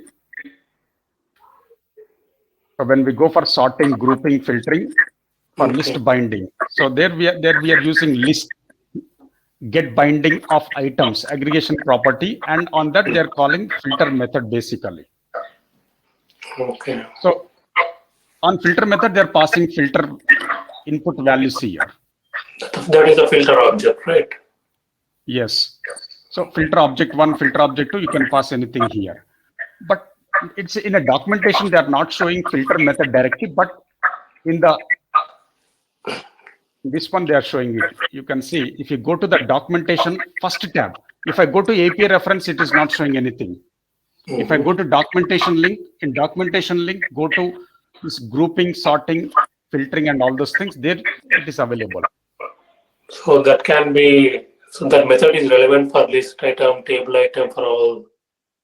It is applicable for table as well as list screen element. This Only sorting, two. grouping, filtering. Okay. Sorting, grouping, filtering is applicable for table as well as list. It's a common code, common syntax. As of now, this is what I can show you at this stage. There's no direct method shown in API reference. So we are getting from here. Okay. Also regarding If you want to apply sort, if you want to apply sorting, also here you can use sort method, and you have to generate a sorter object. Okay. In this example, in documentation, they are showing with a list screen element, but we have done it with a table screen element. That's the only difference. Okay. Because table gets data from entity set through items aggregation property, list also gets data from items aggregation property with entity set. So that basically same. List and table are same in terms of the behavior. The output point of view, it may vary. The number of columns may vary, but the aggregation properties are same. Okay. That's the reason why. That's the reason why wherever there is list, you can also replace with a table in your coding. So table and list may be inherited from the same class, and that class might be having this filter method. Exactly, maybe like that. Yeah. Okay. So Okay. here, go to factory functions. Let me check whether it is available somewhere here. No, it's not available. So it's directly go to this tab. If you want, you can. Everything is not straightforward. Sometimes here you can go to documentation. Instead of API reference, go to documentation. There you can search for list binding, aggregation binding, or whatever. You can find it. Okay. So regarding the charts, so we have like multiple measures. Yes, we can have it. Okay. So in the instead of one field, we have to bind multiple fields. In that case, there should be one more field with something like integer data type or something like that. Numeric values should be populated. So yes, we can use multiple. Yes, we can use multiple measures. That means multiple y-axis data. In that case, there should be one more OData field with numeric values or integer values basically. So in examples, they are available. If I go to documentation, I go to charts, chart container. If I go to charts here, you'll find different types of charts. Okay, let me go to this charts. So there are different types of charts here. But here, if I go to, for example, column chart, and here, if I go to documentation, it's not showing anything.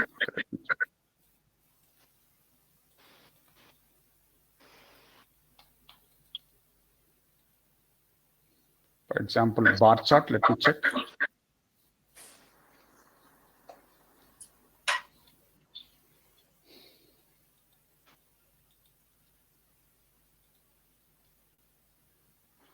It's not showing that output of this sample, but here you can go to sample source code, the fourth icon from right corner. So I think there it supports this. Here you can see. So for bar chart, there's a bar chart. In bar chart, they are trying to use something like you can see measures. In measures, they are using two options: measure definition with revenue and measure definition with cost. You can see all those options. So multiple measure definitions are possible. Measures is one aggregation property which supports measure definition as intrinsic element, and those intrinsic elements can be used multiple times here. One is for revenue they are using, another is for cost.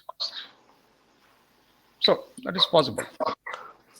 Okay. So that means the output looks like this basically. Here it is not showing, but the output looks like this. This one. When you show the output, this is like y-axis, x-axis. So in x-axis, according to this, it will display store name according to this code. And in y-axis, it will display one is revenue and cost. So that means basically you'll get like this. For example, this is revenue and cost. This is for one of the stores, store one, for example, or something like HYD store. This is one store name. That store name can have revenue and cost in this format. Then next store, for example, Delhi store. In x-axis, the Delhi store can have two things in y-axis, that is revenue and cost. So the revenue can be like this, and its associated cost may be something like this. So each store will have two options like revenue and cost. Why? Because they are using two measure definitions here. They are using two measure definitions, so you can have two things, revenue and cost for each store. Store is for x-axis. Y-axis contains revenue and cost. So for each store, there will be two y-axis basically in general in representation. For example, if I select third store, and I store something like that, then it can have two options in the graph, like revenue and cost, something like that. So for each x-axis record, there are two y-axis here. Okay, so let me try here.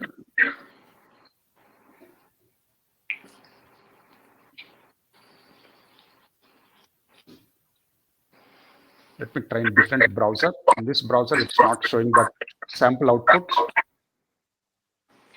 Okay, you can see this one. This is single x-axis. This is this is single y-axis. This is double y-axis. Now you can see the difference. Got it? Okay. Okay. So today we have written that code for the charts, right? So that code is relevant for all types of charts, or only the 4 types of charts you mentioned? So earlier I have tested with 4 types of charts. It's working, but I don't know whether new charts also has the same or not. But 4 types of charts will have same common code. Other charts are newly introduced. Maybe properties may be different, but the overall approach remains same. Ultimately, it has to represent with x-axis and y-axis. Okay, but that should be the standard code for all types of chart, right? Yes, more or less, yes, it will be same. The internal string elements are also same, but the properties may be different. Here we are using value property for x-axis binding, value property for y-axis binding. For some other charts, there may be text for x-axis, value for y-axis, but the overall skeleton code remains same. Yeah, for example, pie chart, donut chart, something like that. Yeah. So whatever it may be, ultimately it has two things, right? Basically, the representation of the output may be different, but it has to maintain data bindings with 2 fields at least, right? Okay. Also, there is a backend. Is there any problem with the backend server? Which I'm trying with the user B3 access, so it always gives me the error. What is that error you are getting? Or technical error, something like that. Yeah. Can you send that screenshot? Okay, so user B3 is good. Is it good to use, or? You can use any user, it doesn't matter. So you are getting that error in Fiori app or in the backend? Oh, when I'm trying to open the next page from master. Okay, then send a screenshot of that error. Okay. Sometimes it gets the data from backend, sometimes it doesn't. So I'm keep trying. I'm not able to practice at all whatever classes we had so far. What it is, press F12 in your browser. No, it's a backend error. It's not I'm not getting error with front end. Okay, it's a backend error. In backend, what is the error you are getting? Just send that screenshot. Then only I can identify. Okay, I'll send it. What is your code and what is the output error? Just send that screenshots. Okay, yeah, next doubt. And other students, please remember, here you can see, if I open the charts related examples, it is not opening here. From documentation, it is not showing in Firefox. but it's showing in Google Chrome. So this is output. For this output here, there is a source code. Okay, that source code contains multiple measure definitions here. That means multiple y-axis and one dimension definition here. So you can use it. This is, but in this case, make sure that your backend OData fields contains two options. That is, two fields with integer values. There should be two fields with integer values to support two y-axis in the front end. Here you can see they're using dimension definition as week, measure definition as revenue as well as cost, and maintaining data binding technically with revenue and cost here. Here they're maintaining data binding with week. So that means there is one x-axis, but there are multiple y-axis. So overall the code is same. There is label for x-axis, label for y-axis. The vis frame is a container. Flattened data set is a main screen element. Data is aggregation property. This is the entity set technically. Dimensions is one of the aggregation property. Measures is another aggregation property. In dimensions, they are using dimension definition for x-axis. In measures, they are using measure definition for y-axis 1 and y-axis 2. If you want, you can add one more here. It doesn't matter because measures is cardinality 0 to n. For example, cost, revenue, and XYZ here. So you can have multiple y-axis fields. Within the measures aggregation property, you can have multiple y-axis by using measure definition concept. So it is not violating our skeleton code. It's same skeleton code, but we're adding one more measure definition. So whatever code we have implemented in our app, it is same, but they're adding one more y-axis. In my case, I don't have one more integer field, so I'm just sticking to one y-axis only. If you want, you can have one more y-axis. That means total you can have two minimum if you want. And there is a sample code that you can use it here. This sample code is exactly same like what we have written today. The only difference is they're adding one more measure definition here. Yeah, and if you want to check the output, sample output, if you want to check it in Google Chrome. That is one thing that I want to highlight here. So initially I did not get that when I was checking that sample code, sample output in Firefox. So I just opened in Google Chrome. Now I'm able to get it. One y-axis, this output, two y-axis, this is output. Okay, yeah. Yes, we can have multiple y-axis. That is multiple measure definitions. Why it is possible? Because measures aggregation property is with 0 to n cardinality. Then it will support that. Yeah, next doubt, one more doubt for today's session. Vijay, as per you said in the controllers, so while we are using, how can the syntaxes like how it will get? Because for sometimes if we are using the as per previous class, if you are using list item, if you are selecting something, you are using get parameter in the brackets. You are using list item. Say as per you are given the assignment, it's not required to get that like inside of the bracket. We're not required to write anything directly. We can get from get state like that. So how can we differentiate?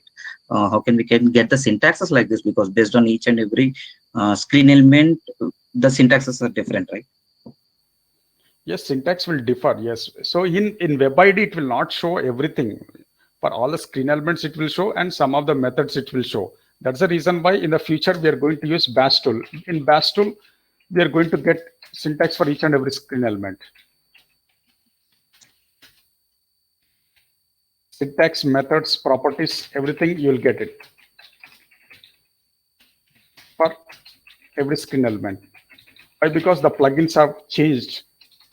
Screen elements classes, they are same, but tool wise there is slight difference. So in bash tool you can expect that we are going to do that as well. We are going to configure bash tool. We are going to install Cloud Connector. We are going to connect Bash tool with backend system. And then we can also get all these different methods. When you use control space, you can also get methods in controller. If we use control space in controller level, not only view level, in controller level, if I use control space, then we can expect all the methods. That is possible through Bash tool. So just wait for some more days. We'll try to install that tool as well. Okay. But coming to web ID, as per you said, list item, right? And when you're selecting that one, so why list item? How can we make it that is the thing we can write inside the brackets? List item is because table contains list item, right? Table, if I go to the documentation, table is internally having list item base, right? Right. And list also is having list item base, right? List item base supports what? In one of the session, I've already told you. So this items is aggregation property which internally supports list item base, and this list item base can be like column list item, right? And it can be a standard list item. One of the example I told you. And then it can be an object list item, or it can be input list item. But what is the common point is list item. That's the reason why we are using it. So we That can is one write XYZ also. That means it not in this and any other screen element if we are using, if anything like that. If any superclass supports multiple screen elements, then definitely you can use that. Here, if there is any screen element like XYZ, which internally supports something like X item or Y item, something like this, then in your coding you can use that. While using that code, you can use get binding, something like of something like item here. So in that case, what is the common thing that you need to have that you can use it in your coding? So list item base supports all these things: column list item, standard list item, object list item, input list item, and there are 5 more list items. But common thing is list item, right? So similarly, there may be other screen element which internally supports various other options here: X ABC or Y ABC here. Then while writing the code, you can use that, like get binding of something like ABC. So that is possible. Okay, and also like one more thing, like when we will write in single quotation and when we will go in double quotation, because in some syntaxes while we are writing coding, we are using single quotation also, right?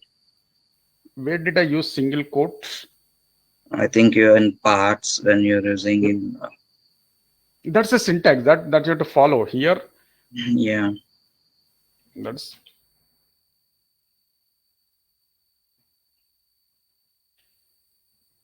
So here we are trying to use, already double quote is available, right? Yes. So here, the syntax means you have to follow strictly. There is no other way. So within double quotes, we are using flower brackets. Within flower brackets, what we are trying to do, we are using path OData field. Path OData field that is in single quotes. If I use double quotes, it will not compile the code. The compilation problem will come. So when you're trying to maintain data binding, for example, values of property, if you are maintaining data binding directly, then you have to use this. Within double quotes, use salary as our data field. In this case, no formatter function, right? There's no formatter function. So in that case, you can use double quotes within flower brackets. You can use our data field name. But I've already explained this also. If you are using value property, and if you want to attach formatter function, then comes the different syntax: path colon that OData field name. Here you should not use path colon salary is OData field. That salary is OData field used in single quotes. But because that is required when we are adding or attaching formatter function here. So with formatter function, syntax is different. Without formatter function, it's different. If you're using if-else condition controller, so there, if we are writing some any hard-coded comparison, will it come in double quotation or single quotation? In controllers, if you want to check the strings, for checking the strings, you can use triple equal, and you can use double quotes like this. Okay. You can try with single quotes. I think it will work. But for comparison, you have to use triple equal. Actually, while for the radio button option, show table, high table, invisible, like that, I use double equal to, triple equal to, it is working, and in within the single quotation it is working, and double quotation also is working.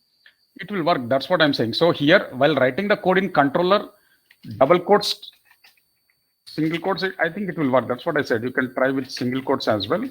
But when you're writing the code at view level, it is different. View level, it may not work. Why? Because with formatter, different syntax. Without formatter, it's a different syntax. View level, it will not work. Controller level, yes, it will work.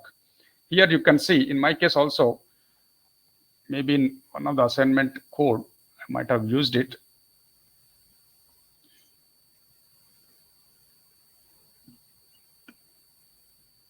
Okay, so here you can see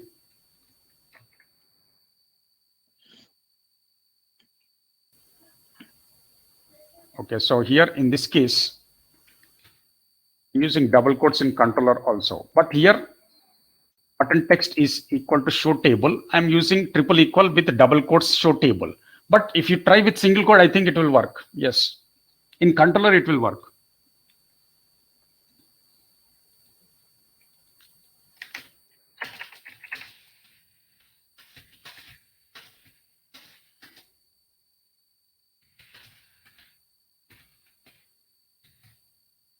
But in XML files, it will not work.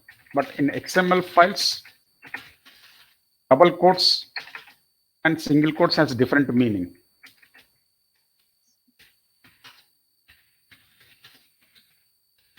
So it will not work.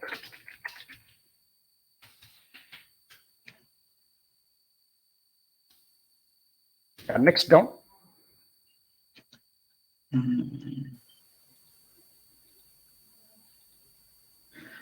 Can you tell me when we will go by ID or when we will go to controllers? I mean on event, on controller event, like that. O event or controller event will be there, no? So when there are multiple screen elements assigned to the same event handler, then O event is best suited. So here, O controller, that is used in the old syntax, O controller dot event handler.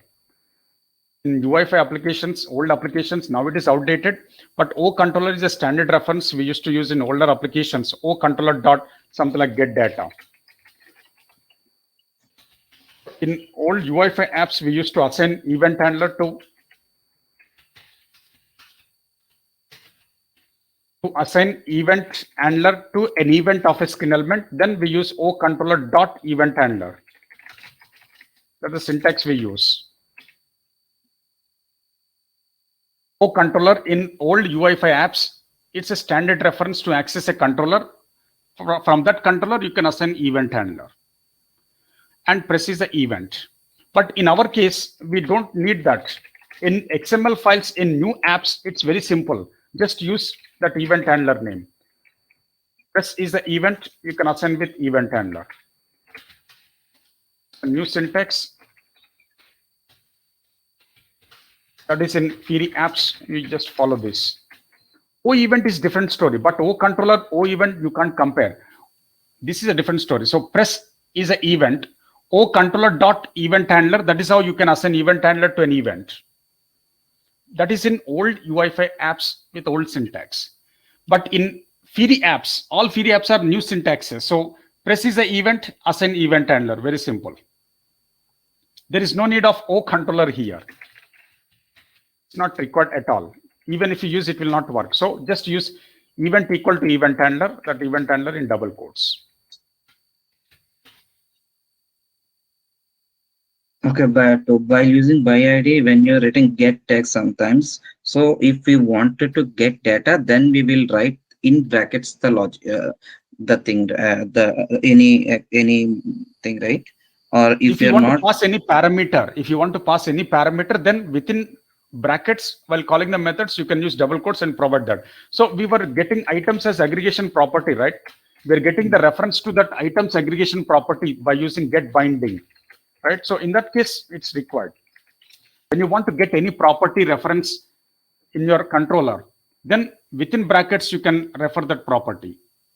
For example, now I gave one of the assignment in today's session, simple form with chart output. In that case, you have to use data as aggregation property reference. So this is for charts. If you want to get aggregation property of charts, then data should be used here. If I use table or list, then you have to get the aggregation property of table or list here. So aggregation properties we can access through this double quotes here. For charts, data is aggregation property. Use get binding of that data. Then you'll get the aggregation property reference. And get binding of items. Here we're getting the reference of aggregation property of table or list. But the point here is, when you are accessing aggregation properties, we are using get binding of that aggregation property name. But say suppose if I want to get the reference of a chart, get the reference of a screen element directly.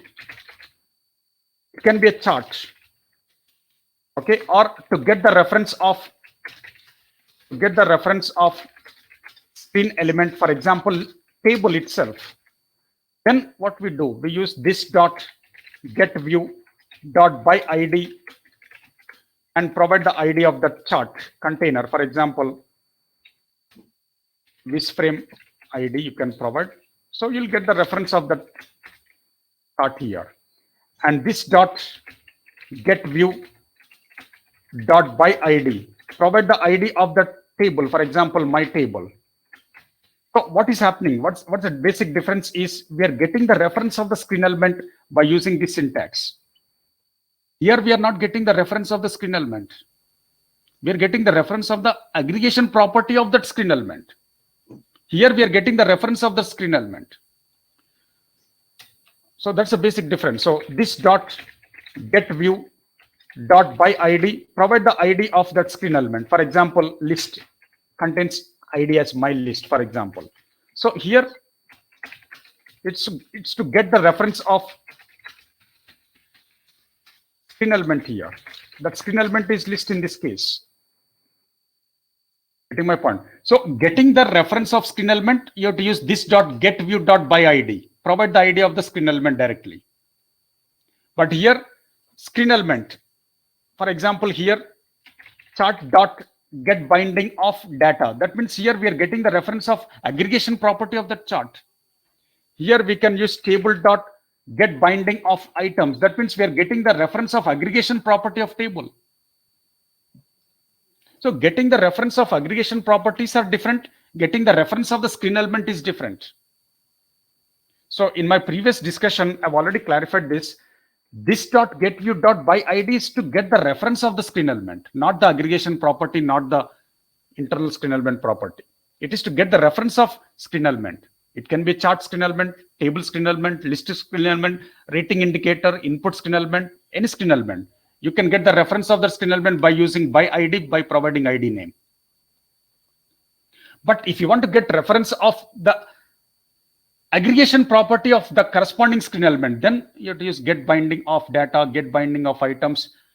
For data is required for charts, items is required for table and list. So I hope you got some idea now. yeah. And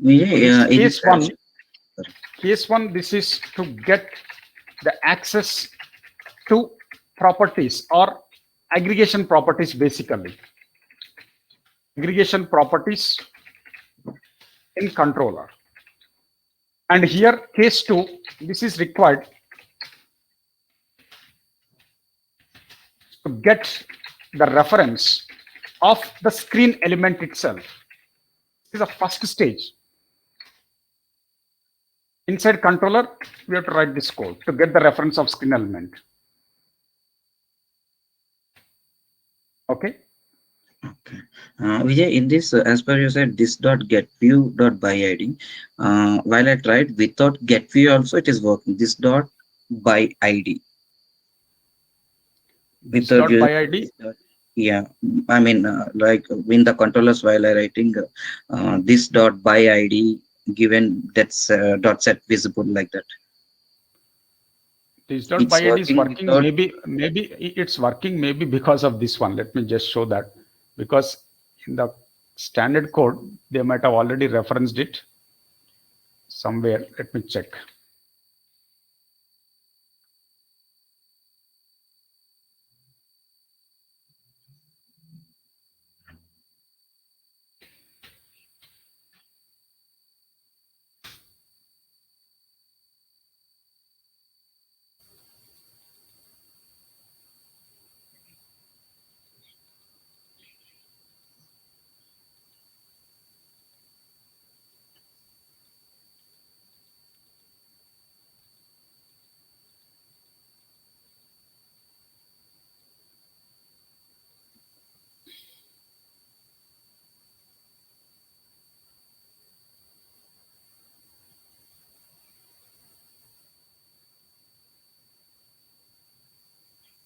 Here, I think they are setting that in initial method itself and on init method.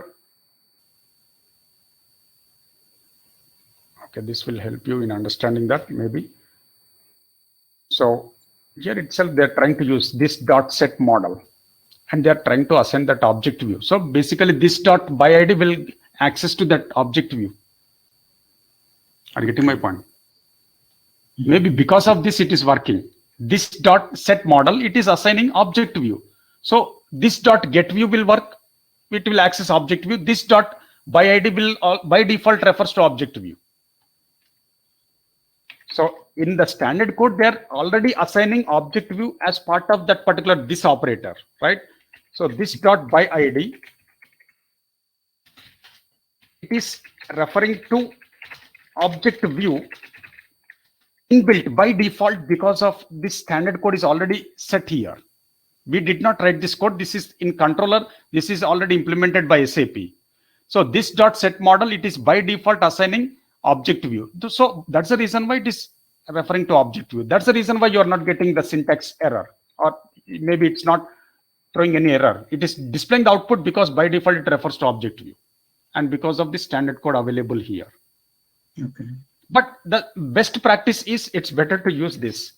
Just for better understanding, for step-by-step approach, it's better to use this. Refers to controller. Get view refers to the view of that controller. And then by ID will access the ID of that screen element. This is the best practice. Okay. So it can be ID of table or list or whatever. After that, you can call the methods if you want. Set header text on table. If I want to call the method, then you can use set header text, and you can set some text on a table, something like this, something like employee table. So this is a best practice. Okay. So this dot get view is accessing object view because we are writing this code in object controller. This dot get view will access object view because we are writing this code in object controller. Okay. And this dot by ID is also working directly. In your case, this dot by ID is working because in the standard code, they are already assigning a model with object view. That's the reason why it is by default referring to object view. So in both the cases, it is working. That's the point.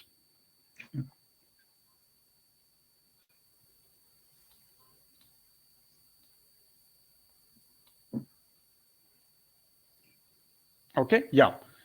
Okay. So in both cases, it will work because of the standard code. We have used this dot set model with that view name directly, so that it will by default point to object view. But the best practice is this one, so that we can easily understand the continuity here. First controller, then view, then screen element, then property of that screen element. First controller, then view, then screen element, For that screen element, there can be a property. For that property, there can be getter method or setter method. So this is a best practice.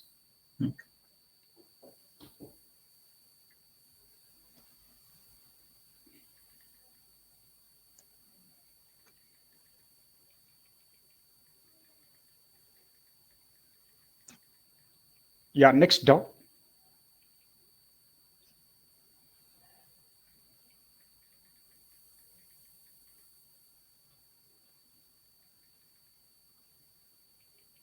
Any other doubt?